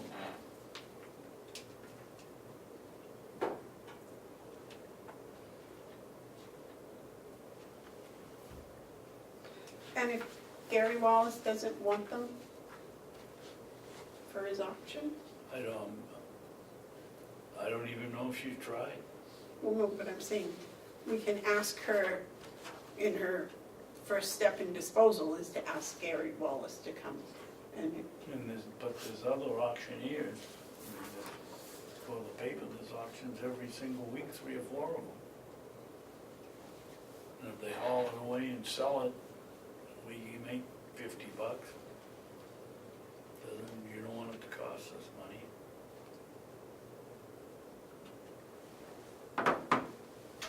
okay. And why do we, what's a zebra thermal printer that somebody purchased that was never used? That's not too good management. 2 calculators to believe to be functional, they can't turn them on and figure out whether they work.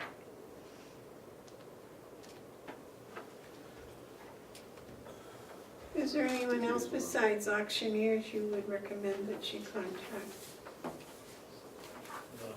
New Hampshire Historical Museum, I would think. Where is that? The town State House. Concord. They might have some ideas of where. How about the Ossipee Historical Society? Has she contacted them? Or any of the historical county in the county? Well, I don't know, but I think probably we should have that next week, and I'll relay this message to her, and if she has already contacted those people, she can come and talk to us next week. Okay. Does that sound all right? It's okay with me? Okay, anything else? That's it. Commissioners update. No, nothing for me. Okay, I asked Ken to bring up some papers of hiring policy, because we've got, the delegation voted to have an HR director, which means we've got to hire an HR director, and we thought we ought to review what our policy procedures are. Did you bring that? Yeah.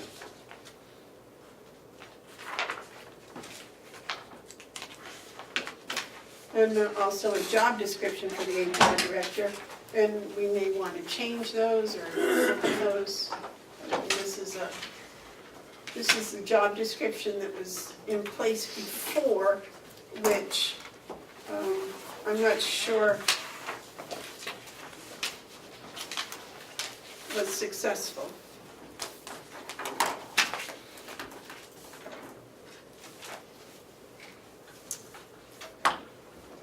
Now, I believe this hiring policy was new last year, this was new? Yeah, I believe so. There's no date on it, but You, David, and Mark. Yeah, I think it was last summer. May I suggest that from now on, when we do new policies, we put a date on it?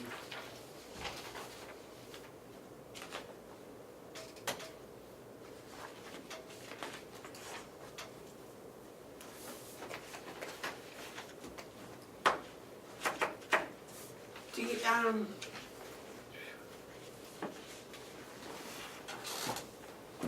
what would you call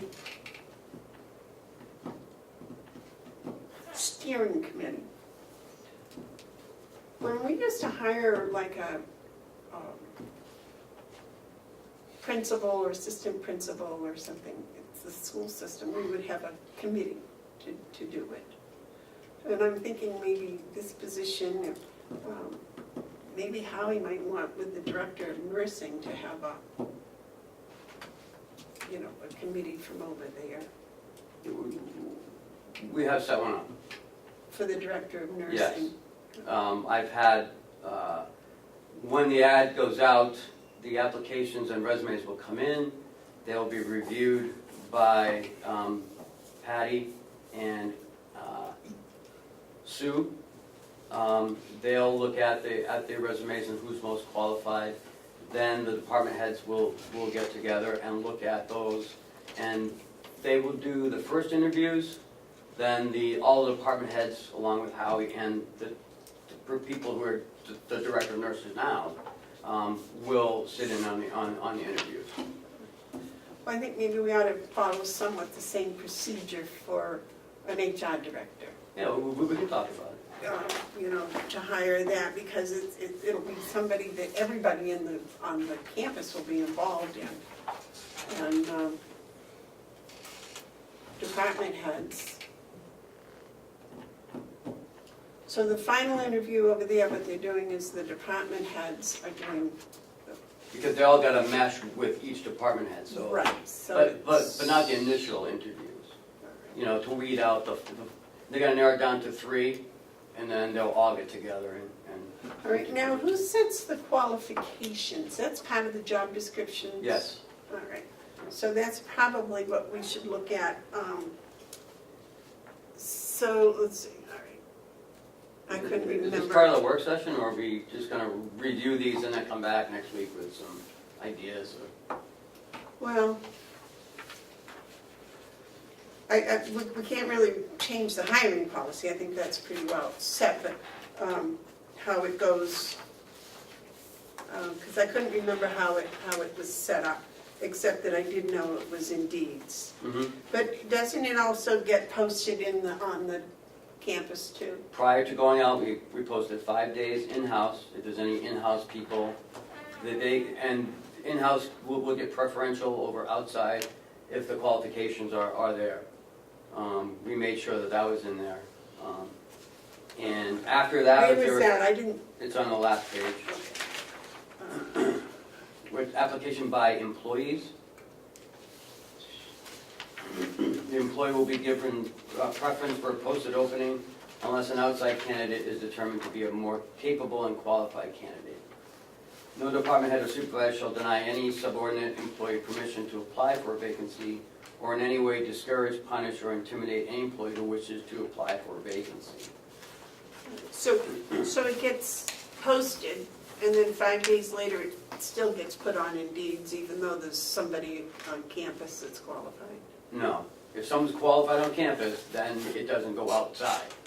Because we look at inside first before we go outside. And if 9 times out of 10, in these type of positions, there won't be anyone qualified.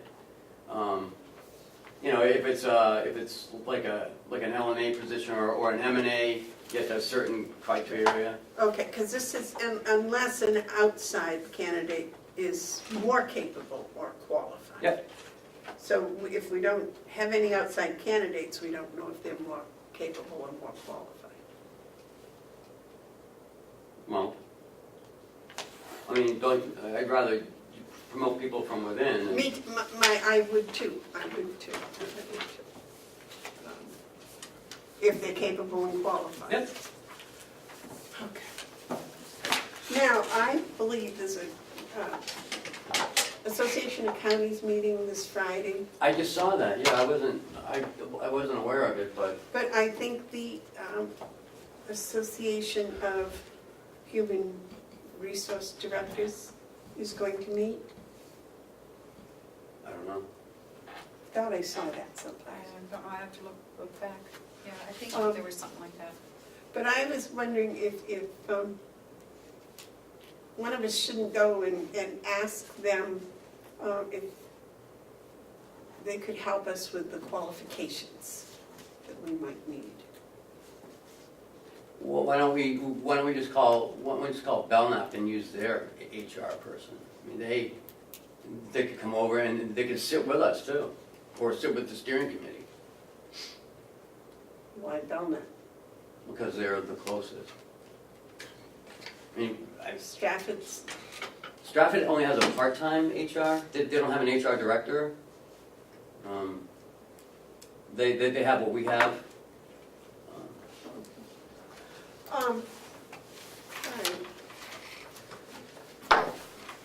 because I think this is a big job. I think. Why do we need one, Madam Chair? Well,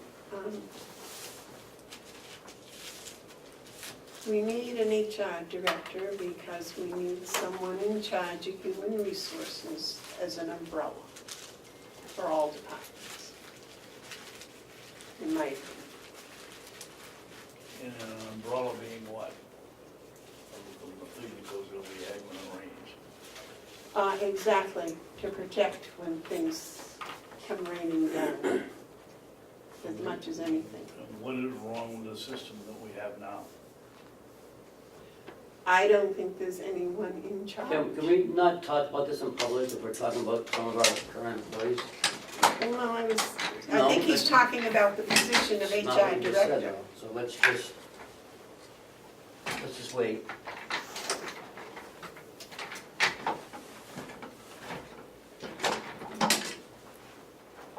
What's it say about hiring a new maintenance manager?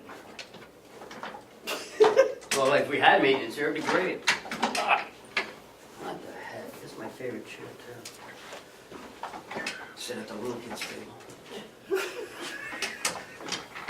There we go. All right, okay, we're all set. Maybe he could put one of those little things on the table so you could raise it and lower it. Maybe we can get some new chairs. Madam Chairman? Yes, sir. I disagree with our administrator. I think that this should be fully discussed. I don't think it has anything to do with the personalities that we have working here. We have a system that's decentralized. Do we like the decentralization, or would we want more of a centralized? And I think that's the issue, and I don't see where that's not public. Well, when you're saying that, I don't think we have employees who are looking at it, I mean, that's, you shouldn't be saying stuff like that. You'd have to, you certainly have to be very careful.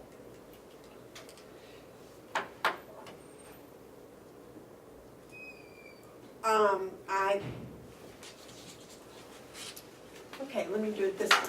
I make a motion that we hire an HR director. Do I have a second? I'll second. Now, for discussion. What would you like to add? I would like to ask what I originally asked, is what's wrong with the system we have now?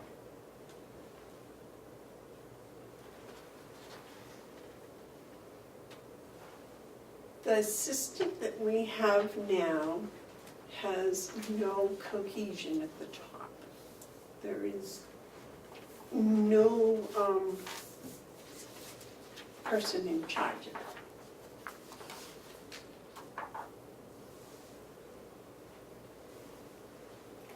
So basically, you want a centralized human resource department. I want a director that would look at policies. I want that would investigate different things in different departments and, you know, get a overall sense. So not, I guess that would be one centralized person. A director, the person in charge. You don't think with a human resource person in each building that we perhaps don't get as much information as we would have when we had one sitting here that to me didn't work? Well, that's one of the reasons I think that we need to look at the job description. Okay. Because I was not here long enough under that situation going on to be able to say whether it was functional or not. So that's why I think job description is very important. That's one of the reasons I kind of wanted to go to other HR directors and find out things that work and things that don't work. Okay. You have a comment? I would agree with that. What you just said. Okay. Couldn't know what that was, but I personally think that we need an HR director. In any business that I've been involved in management, we always have an HR director and maybe one or two people under, especially with a complex like this that has so many employees. I think it's needed okay. to get ahead of the problems before they come up, before we lose more people or have more lawsuits, Have, all that kind of stuff. I'm sure. Yes, sir. Have we lost more people, Commissioner McCarthy, since we've gone to a decentralized than we had when we had one person?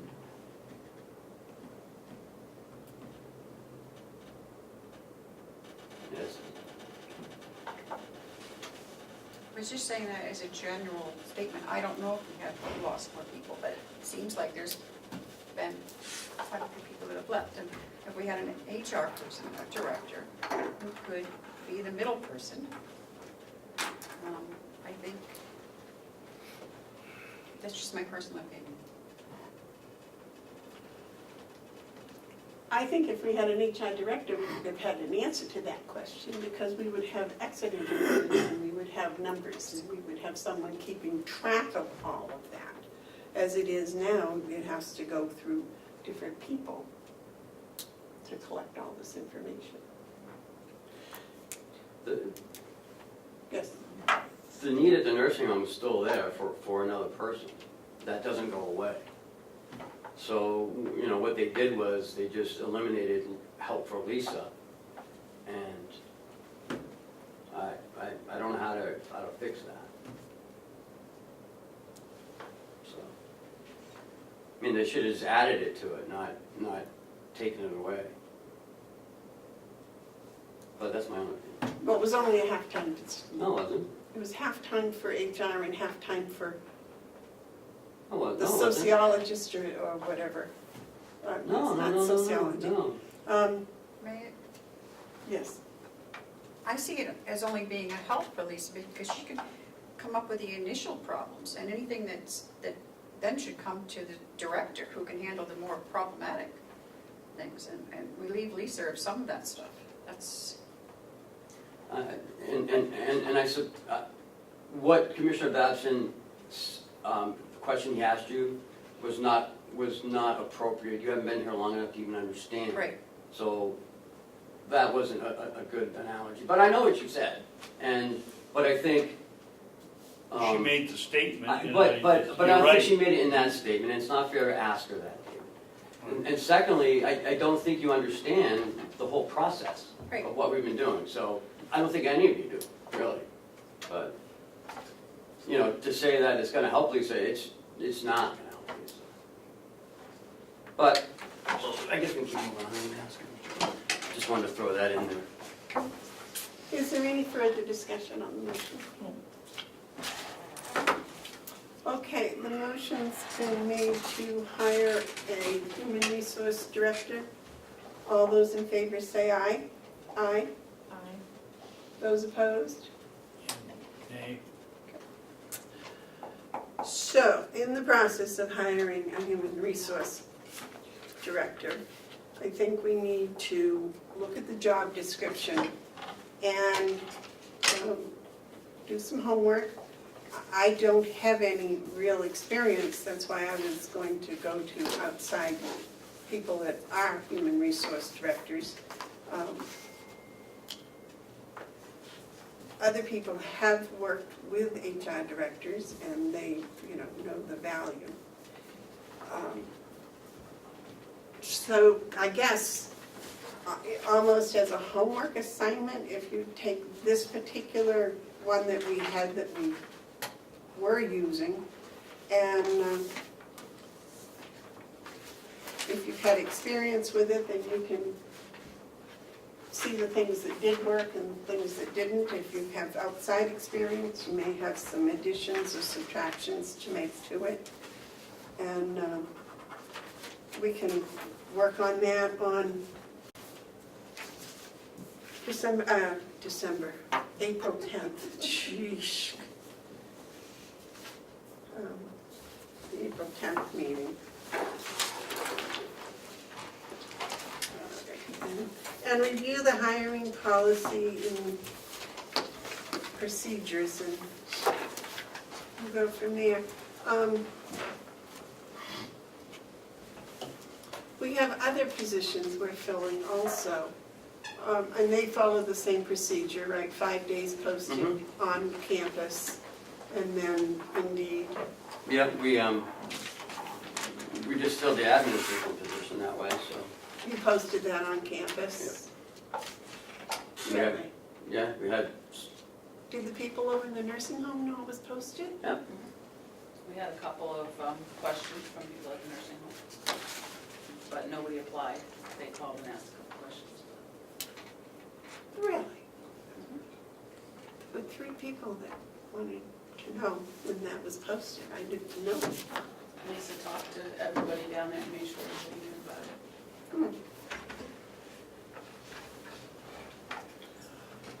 Oh, well, you snooze, you lose. Yes, Madam Chair, if I may, I just wanted to double check because I had talked with Kathy Golden about the paperwork that was supposed to be here today.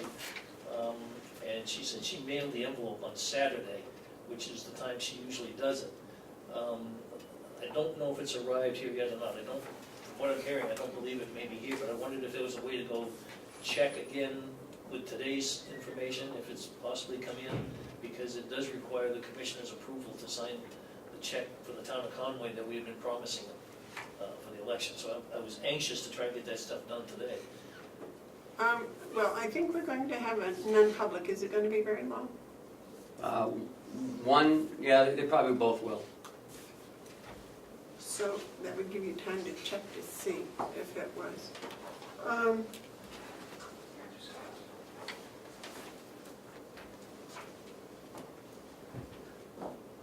Okay, I didn't know if that was public or non-public. Okay, any other commissioners update?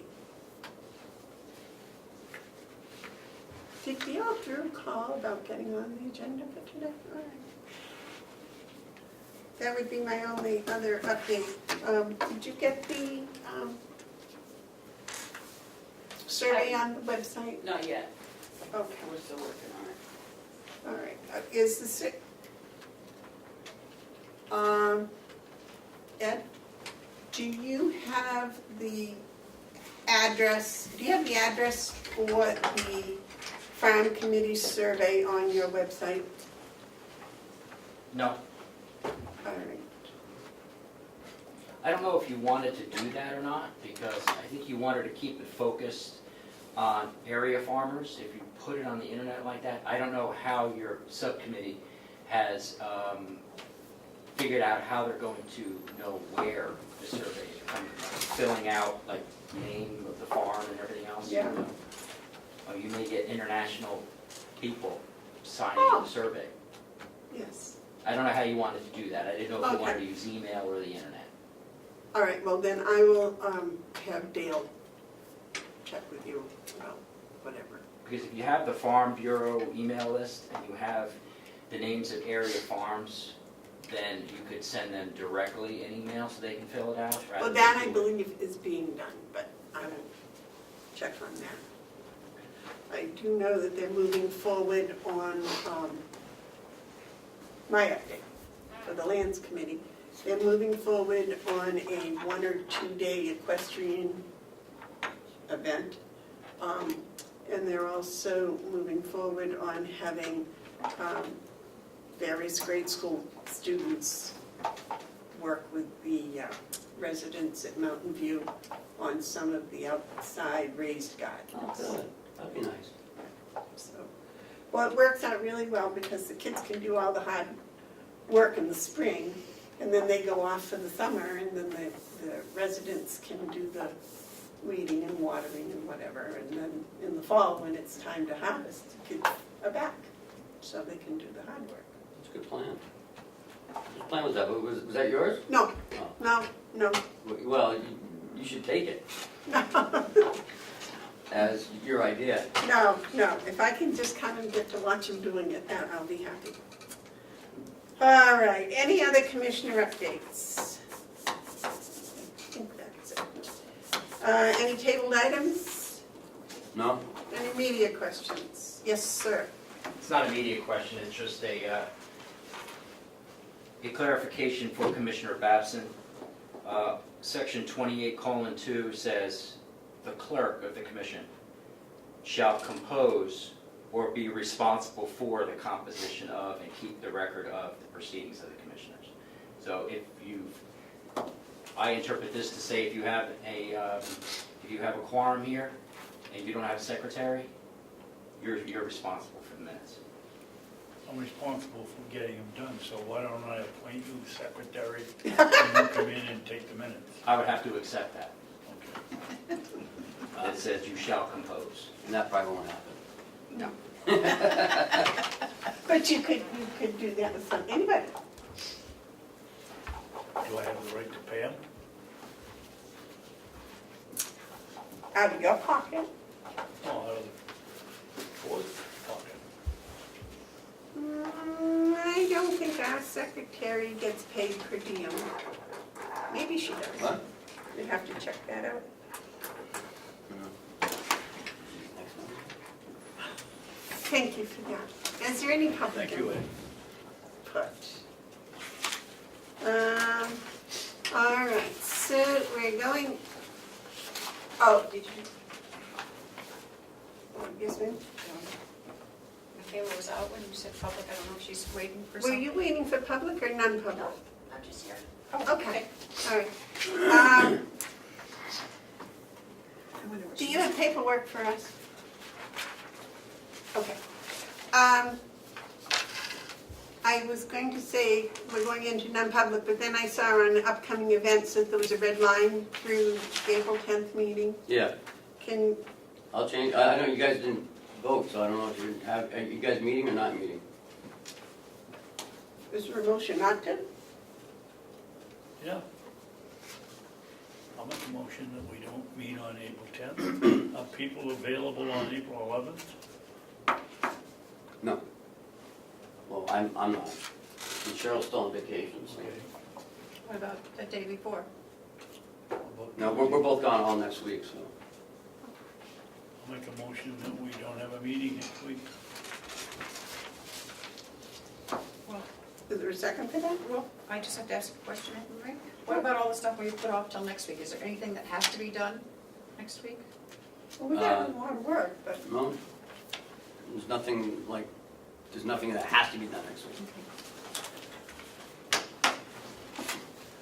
Joe? Madam Chair, I just want to be sure, assuming that envelope has not arrived, that's going to postpone that payment for at least 2 more weeks on the town of Conway. So I hope there's some sort of a method we can utilize in the meantime if that envelope does arrive.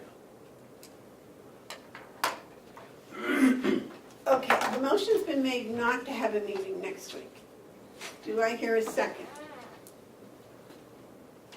There's no second, so Well, motion, oh, Second for discussion, I mean, I don't, Okay, so I have a, second for discussion. so you've already voted to approve that payment. So when you're signing checks next week anyways, you just sign that check. I don't see what the difference is. And I'm sure you'll have some checks for signature next week. Yeah, we'll have to be here to sign. So someone's gonna have to sign checks either next Thursday, Friday. If we gotta come to sign checks, we might as well have a meeting. Well, that's different. I mean, that's two different things. Checks we gotta sign whether we have a meeting or not. A meeting we don't have to have. At least it's signed and gone. Wait till the following Wednesday. Yeah. You gonna be able to get checks done before your vacation? There will be some checks done on Friday, Friday. so. Okay. Any more discussion? Okay, the motion's been made and seconded to not have a meeting on April 10th. All those in favor say aye. Aye. Those opposed, no. no. So we'll have a meeting on Wednesday, April 10th.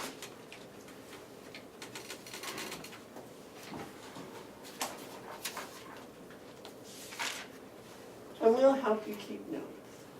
Okay, Or get somebody. I thought I was gonna get out from underneath it. I'm sure you can find some suckers. We'll find somebody. Yeah. Okay, David, why don't you lead us into non-public, please? Okay. I'll make a motion, we go into non-public, session 1, under RSA 91-A:3, paragraph 2, Roman 2, parentheses, small g, consideration of security-related issues bearing on the immediate safety of security personnel or inmates at the county correctional facility by county correctional superintendents or their designee. That's session 1. Session 2 is RSA 91-A:3, paragraph Roman 2, parentheses, small c, matters which, if discussed in public, would likely affect adversely the reputation of any person or other than the member of the body or the agency itself. Roll call, please. Just a second. Second. Roll call. Commissioner Babson, Yes. Commissioner McCarthy, Yes. Commissioner Bevard. Yes.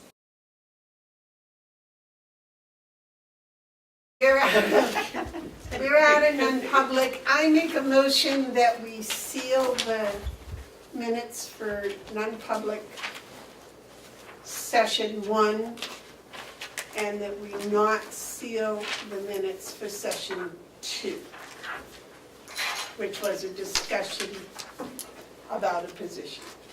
I'll second. All those in favor say aye. Aye. Aye. Okay, Cheryl? All right, this is Maureen Sullivan from U-Source. Aye. You remember her from last Callahan, 2 years different ago? Irish. Oh, sorry. Callahan. Callahan. I'm McCarthy. Um, Good to meet you. Good to meet you. You got the red hair. I do.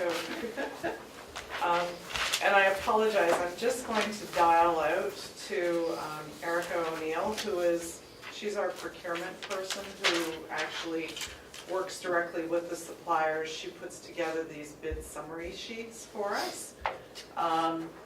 Because just in case there's any questions specific to what you're looking at today, I would want her to be able to be available to answer. Now, the one with 6 was from yesterday, and the one from today has 3 of them. The other ones were either too high or they didn't have it wasn't a recommendation. And what are you looking at? Well, you look at, Kilowatt. so you can look at the one that has the 3, not the 6. That was yesterday's. And it has gone down a little bit. How Oh, has the .07 6 versus gone 3. down? Oh, no, sorry, It's gone it up. went up, yep, see, so we should have went yesterday. So come back tomorrow. It doesn't work like that. Do you have copies for me? Yeah. Unfortunately, they were being Oh, there you go. done I while thought I was you- driving up, I thought you so, brought yours, thank you. but how could you? They were just updated. How long are these numbers good for now? These numbers are good until 4 o'clock today. They're the market, just, the energy market works just the same as the stock market, so it can change. Except the stock market, you make money every Or, yeah, that's money. Oh, not this quarter. No, this quarter's been pretty good. Hi Erica, it's Maureen and I am here with the commissioners for Carroll County. I'm just going to have you on the phone in case there's any questions. Okay? So we have printed off the summary sheet here. So we're looking at the comparison between April 2nd and April 3rd, which is today. We're looking at Champion's pricing, which was the most attractive yesterday, and it continues to be the most attractive today. We did note that the price has gone up just ever so slightly. Am I reading this all right? That is correct. Okay, so so when you see that price, the price can be read as being 7.767 cents kilowatt hour if you're looking at a 24-month contract. And I'll walk you through this. So what we did yesterday was we had all the suppliers propose, and then talking with Ken, we agreed to select the 3 best pricing suppliers and have them refresh their pricing today. So in that first column, you'll see the suppliers. So the 3 suppliers that we're pricing today were Champion, Constellation New Energy, and NG. This contract would start at the end of your existing supply contract, which today is with Provider Power, and it is at a rate of 8.19 cents, so let's call it 8.2 cents. That contract will end July 2019, so all of these pricings would have a start date of August of 2019. They would start with the meter read in August of 2019. We asked the suppliers to provide us with term lengths of 12, 24, or 36 months because we wanted to be able to compare apples to apples from all of them. Each of them then provided per kilowatt hour pricing. Again, which, if you look at Champion's first price, the 12-month price, that's 8.017 cents. If you look at bandwidth, what that means is the suppliers do their pricing by looking at what they anticipate you're going to be using each month. And so it's logical to think with weather changes, with hour changes, whatever, there could be some variation month to month from historical. So each of these suppliers have said that you can vary month to month in your usage up to 100% or down 100%, and they will not change their price. All 3 of these. Yes, all 3 of them. So they're all saying the same thing. There will not be a change in the fixed contract price based on variations in your usage. And that's the bandwidth? That's what the bandwidth is. The only time you would have to be concerned about getting into a penalty situation is if what's considered a material change happens, and that would be if, say you did a 36-month contract, and in 24 months you installed solar power or something like that.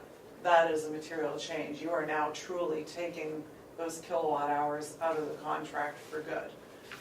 but I'm not hearing that there's a situation like that under consideration at this time. Credit approval, they're just checking the credit, actually checking the county's credit. I think some suppliers had a little bit of concern because I think there was a problem with how Eversource had billed you. There was something where there were costs that rolled over. And, well, if I could jump in. Yeah, please. I do want to say Champion has sent an email since I sent this out, and they are approved. Okay. Credit approved. So that leaves Champion and Constellation as both credit approved as of today. Great. NG is the only one that is requiring 2 months of invoices, so two Okay. back-to-back months of invoices. And that's something we're starting to see a little more with NG. Okay. But as far as the credit approval column underneath Champion, that is now approved, so we will not have any issues with them. Very good. So if I'm reading this correctly, if we go for 24 months, it's going to be like 7.7 cents, That's correct. which would save us about $875,000 over this year. It would, No. so no, if you look down at the bottom of the page where there's highlighting in yellow, so based on Champion's prices and comparing them to the current price of provider power, which is the 8.19 cents, a 12-month contract would result in about $4,540 of savings. A 24-month contract would provide $22,000 in savings, and a 36-month would result in $48,418 in savings. But don't we use about 2 million kilowatts? 2.624287. Oh, okay, oh, I got you, yeah, never mind. Guess we'll find out. There you go. Okay. Okay. The payment terms that's on the spreadsheet next to the credit approvals, that just means that you get a single utility consolidated bill, which is Eversource. preferable anyway, because it means you're writing one check rather than two.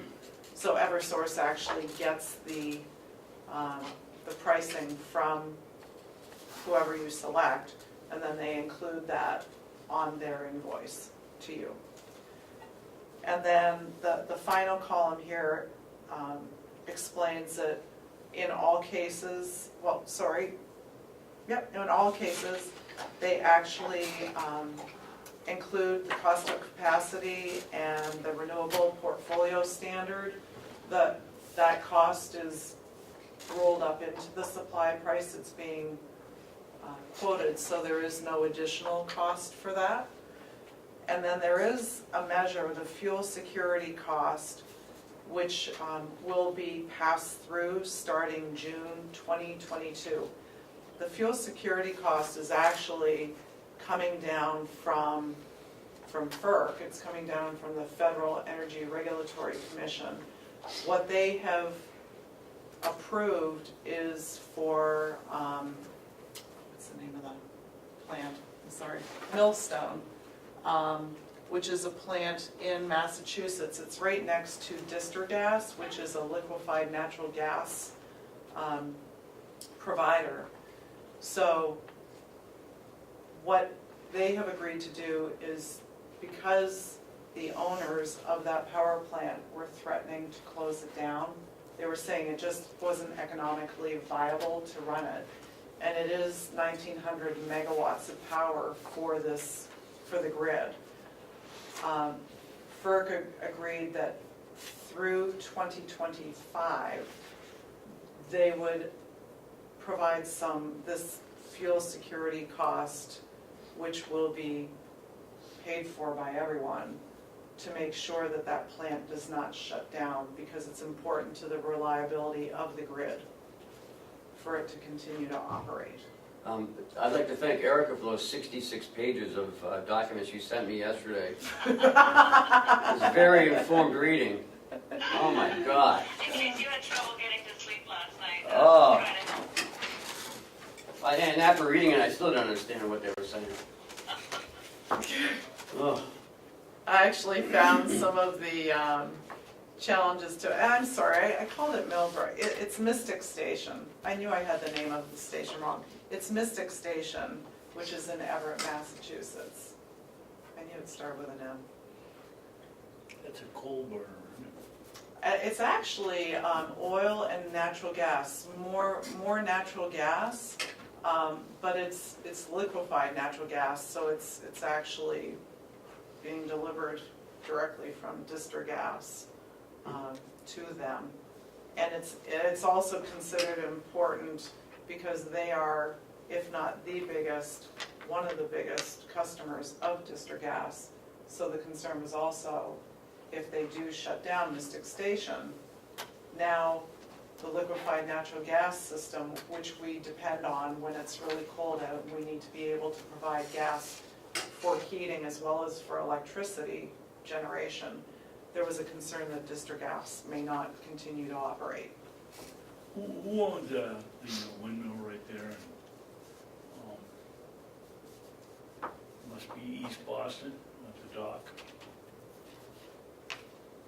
So I'd be guessing.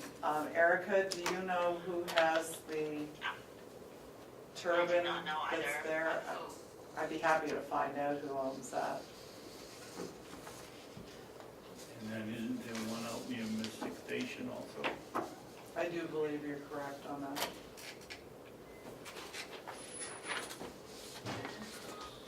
Okay. Yes. So my recommendation is for Champion Energy Services for 2 years at the 7.767. With a cumulative savings of $22,201.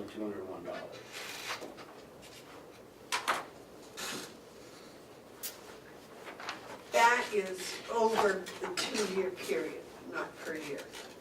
That is correct. So it'd be about 10,000. He must have been a math teacher. Yeah. And just a question, and why not the 3-year? I mean, I would go with 3 years, but I know Commissioner Bevard is looking at solar, so yeah, I don't want to block her out for 3 years. I do. I mean, I don't know how long it takes to do that whole project, I have no idea. I don't either, but I'd be willing to take the risk. Because the savings is double. Actually, no. A little more than double. Maureen, are there any other associated costs? You say in 3 years we save 48,418. Right. Are there any other associated costs that you would be charging Carroll County that we don't know about? No, and I say that, one of the things that we talked about yesterday was that last year we did see some suppliers exercise what they considered a change in law, and it was a pass-through of some charges, because what happens is the grid goes out 3 years in advance, and they contract for capacity. They make sure that there's going to be enough generating capacity plus some padding for the peak time of the year. So actually enough generation to cover that peak hour in a year. And they oversubscribed for 2017. And so what happened was they actually went back to suppliers and they said, well, we have to be made whole. So they charged the suppliers. Now, most suppliers buffer their pricing enough to be able to anticipate that there could be something like that happens. So most of them did not go back to customers and charge them. Some suppliers did. And so I can tell you that Champion and Constellation did not go back to their customers and charge anything extra. I will say that NG did, as did Provider Power. So did Provider. So we're also much more, that was a new thing for us to see. I mean, we've been in business 20 years. We had not seen that happen. Now we know who does go back. So in all that we know today, there would be nothing that should change the price over the contract period. Ken, how much? Except for the security costs that might come. The fuel security cost, which would come June 2022. And the problem is, we don't know what that value is today. The suppliers don't know what the value is today. And so they will each make that determination of whether they need to collect a little bit more. So yes, you're right. But that would only be 1 month into Yeah. our Into contract. our contract, right? If we go to 3 years. I have a question. Siemens said we were going to save electricity. How much? Off the top of my head, I don't know. So that would be kilowatt hours reduced. Yes. So- So I want to make sure that if we say we're going to use the 2.6? 2.6 per year, and then at the end of, say, 3 years, we've only used 6, that we don't get penalized. So what is it that Siemens is doing here? We're changing out our pumps. Okay. Well, there's our propane boilers, we're changing those out. Lighting. Lighting. Some lighting. Lighting. The HVAC systems. Yeah, the HVAC systems in this building and the jail. That's I it. can't see that being significant enough, that you do have the 100% Right, it has to be a bandwidth. 100% swing, so. And you're not going and, installing your own generation. Mm-mm. Now, as those projects are planned, it's always good to communicate with the supplier and let them know what's happening, but there wouldn't be a penalty for it. That's my concern. Maureen, who is Champion? Are they somebody that buys wholesale off of the grid and turns around and sells it through you, or what is that? They're not a generator. Erica, can you answer what it is that Champion Supply is made up of? You know, typically, there is some purchasing in the wholesale market that happens. Do they own any of their own generation that you know? Off the top of my head, I do not know if they own their own. They are based out of Houston, Texas, so it is quite possible, being in Texas, but that is certainly something I can dig a little more into to find out. But I don't want to speak to it not being 100%.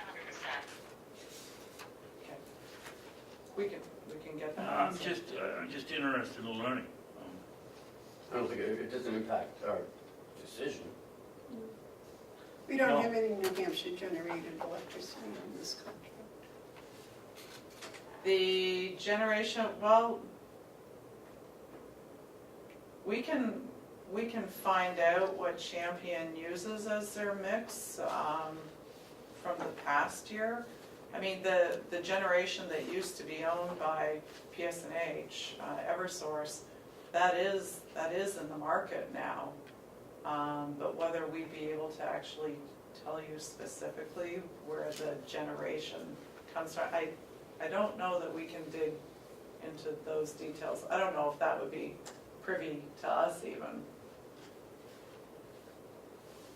Do we pay a transmission fee to Champion from Texas, or do we pay, is it figured locally, or not at all? So it would be the cost of transmitting to the grid. But that would be the same case no matter who. It's not like it comes from Texas all the way to New Hampshire. Right. No, I We have to, so Champion has to deliver it to Eversource, and then Eversource has to deliver it to your meter. So that's how it works, that's a simple way of explaining it. Power has to get to Eversource in order for it to get onto their distribution system and get to you.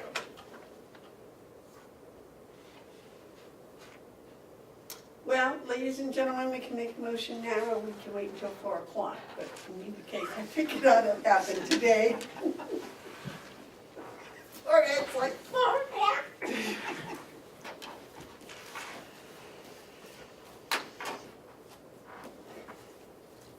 Why is it bid every day?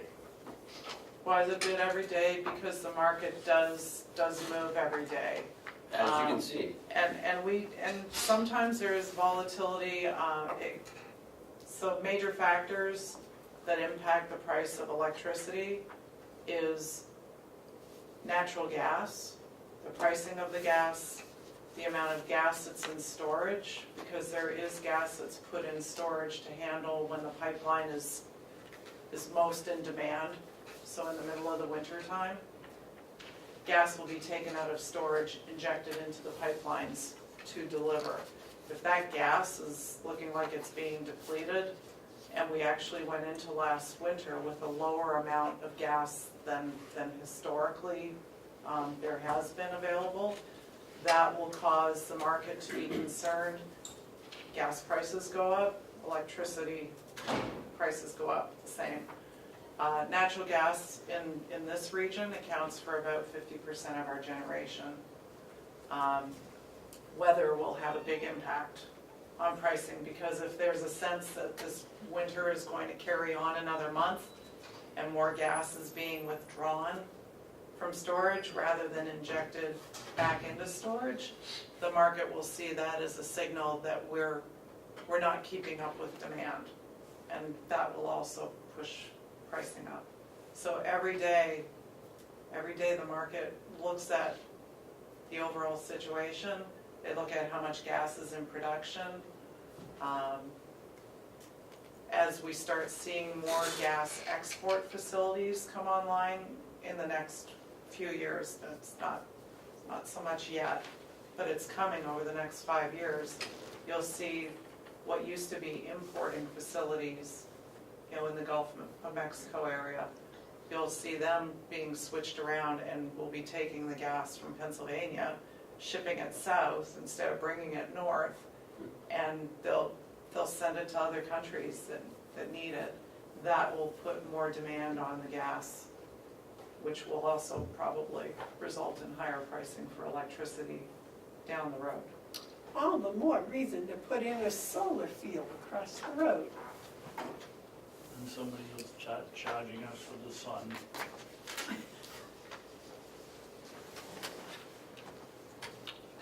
I am happy to tell you that USource, we are now owned by NextEra Energy, and we can certainly look at the possibility of solar if you're interested in investigating that. We also still maintain an unbiased view of things though. So, if it was an interest in putting out an RFP for solar projects, we can do that as well. NextEra? NextEra Energy. NEXTRA? NEXTERA.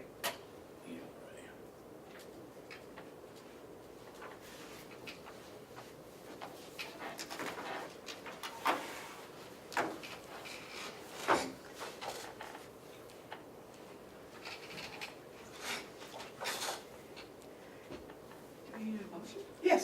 Oh, yeah. That's what we're waiting for. Are you all looking at me? Okay. I'll be the one. I'll make a motion that we accept, is it USource? No. Champion? Okay, contract for our electricity. Or What else do 1, we? 2, or 3. I think I would go with 3. Second?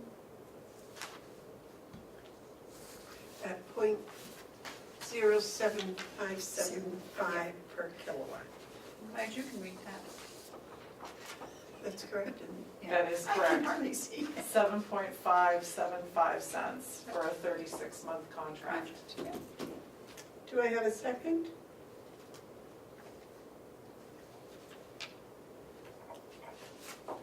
Would you like to second that?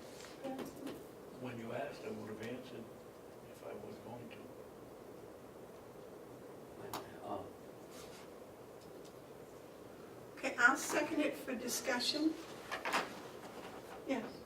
I'm in favor of it, but for 2 years, I think it's going out 3 years and too much can happen. We might lose, we might win, but the risk is multiplied by going out an extra year. I notice these people do a lot with wind also, NextEra. We do. So NextEra definitely is, we're one of the largest developers of wind, solar, and battery storage. What does it take, Maureen? Excuse me, we're on the, we can come back to that. I'm sorry, go ahead.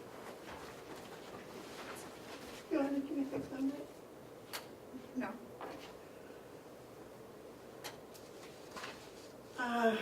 Boy. I will offer up, if it's still appropriate to say. So we have been watching infrastructure and what is possible for this area. And, you know, Northern Pass has pretty much been tabled. You know, they are appealing. But so the possibility of those 1,200 megawatts of hydropower really are not going to be a factor, even if you go to the 36-month contract. There was a proposed transmission system that would have brought wind power down from Quebec through Vermont and into New Hampshire. That is no longer in play.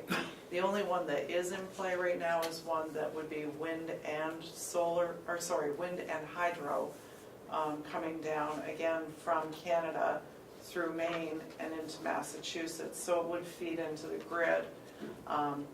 But that is really slated for possibly 2022, possibly more likely 2023 if it does happen. So we're really not seeing much that would change the game in this grid area as far as additional transmission. There is more solar coming on. There are wind projects being proposed offshore. But whether that's really going to move the needle, we're not getting more gas pipelines in this area anytime soon, if ever. What is the penalty if we sign up for the 3-year contract and after 2 years we say, well, it's been nice, but we don't need you anymore? You don't want to do that. It would be, if that was a possibility, you would want to do the 24-month, not the 36-month. Because you would be penalized. The suppliers actually hedge this, which is why you have to make a decision and have the contract signed by 4 o'clock. They actually go out and they lock in the energy.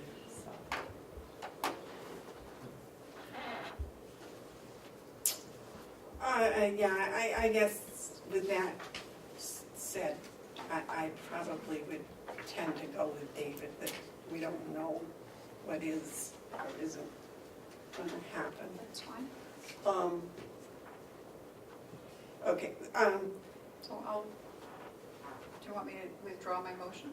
or you, yeah, and you withdraw your second? I'll withdraw my second, you make a second motion. I'll let David make it.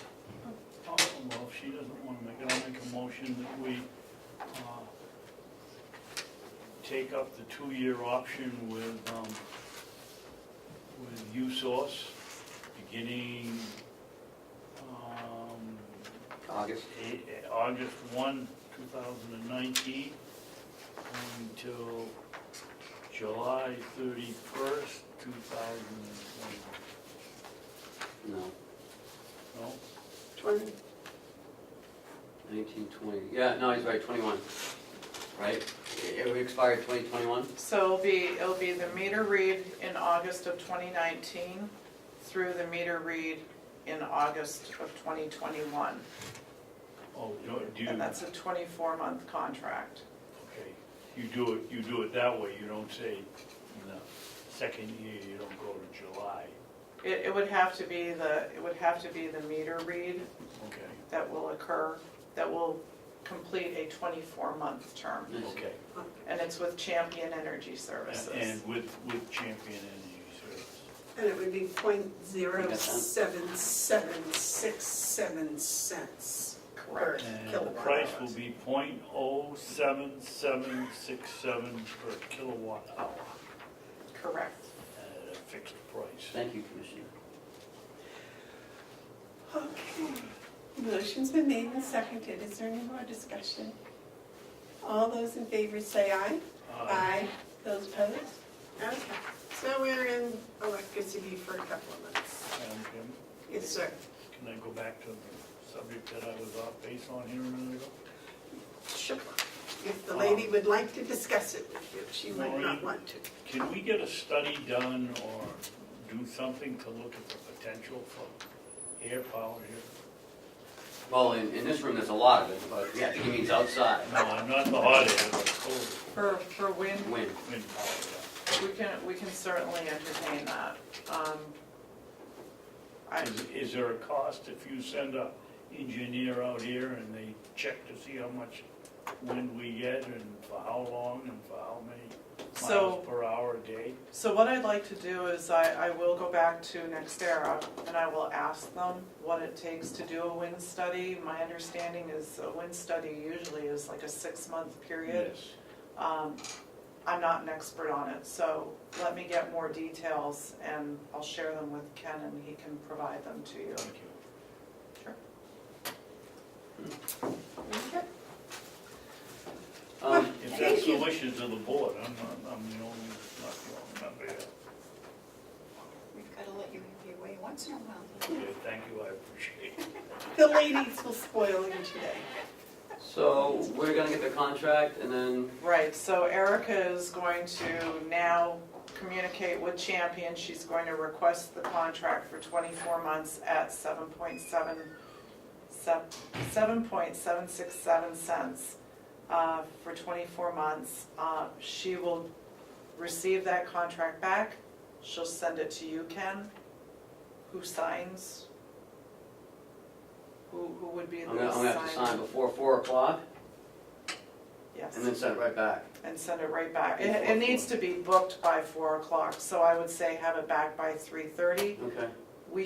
I would say we'll have the contract back within the hour, so. Well, yeah, will you still be around? They will be. I'll be back. I've got babies that were hungry 45 minutes Oh, ago, okay. so I gotta feed them. And then you're gonna come back? Will you be here Check. by 3:30 to? Yes, Okay, yes. Okay, so Amanda will sign it and send it back. okay. So. Or you want me to sign it and send it back? How do you want me to do it? Well, the commissioners have to vote on that. Who do you want to sign it, guys? And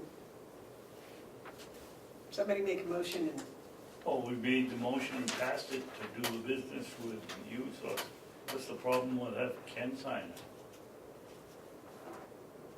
sounds good, make a motion. I'll make a motion that Ken signs the contract with USource for our electrical power for the next 2 years.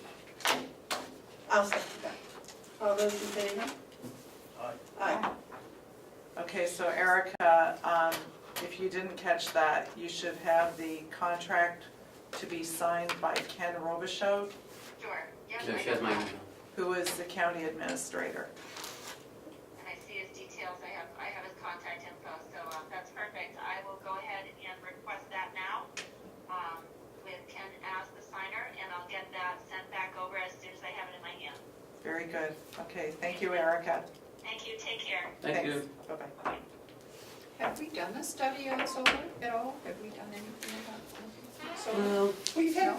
we've had several solar companies come and look at the property. 2 or 3 have actually done presentations. And it was all kind of pushed on the back burner because of the whole thing with Siemens, which I don't know, because the different types depending upon whether we put in a solar field and rent it then that costs the county nothing. Or whether we buy and put in our own stuff, you know, it's different. There are a lot of options. There are a lot of options that when the majority of the board gets serious about it, we can do. All right, that's it. All right, Beautiful. Thank you very much. Thanks, Maureen. It's always a pleasure. are we done? Yes, ma'am. Lint is our customer, so we always share. Oh, bit David of, was right, you did bring lunch. I should have brought milk too. Now, I think we're going to go back to the way we were signing checks differently when people can get here, because last week David had to leave, and this week I've got to leave, but I come back in 2 hours, and Ed doesn't want to stay for 2 hours, and so if that would be all right with the commissioners, if we go back to the way we would. I like it better that way anyway. If you want me to, I'll stay and do it with David, so you don't have to come back. Well, I don't mind, I'm so close, and you can So I go, don't mind. but, yeah. And if people want to know what the manifest is, that's Still. public knowledge, so they can see that at any time. If that would be. All right. I'll wait a motion to adjourn. Second. Okay. Oh, I guess you made it then. All those in favor say aye. Aye. Oh, I thought Terry said, I'll make a motion. I think that's what she heard from you. I'll make a motion to adjourn, and she seconded it. Yeah. Yeah. Yeah, that happens. Yes, that's what I heard. So this is, Cheryl, this has been seen by Joe and the commissioners, so that's yours. Oh, can I look at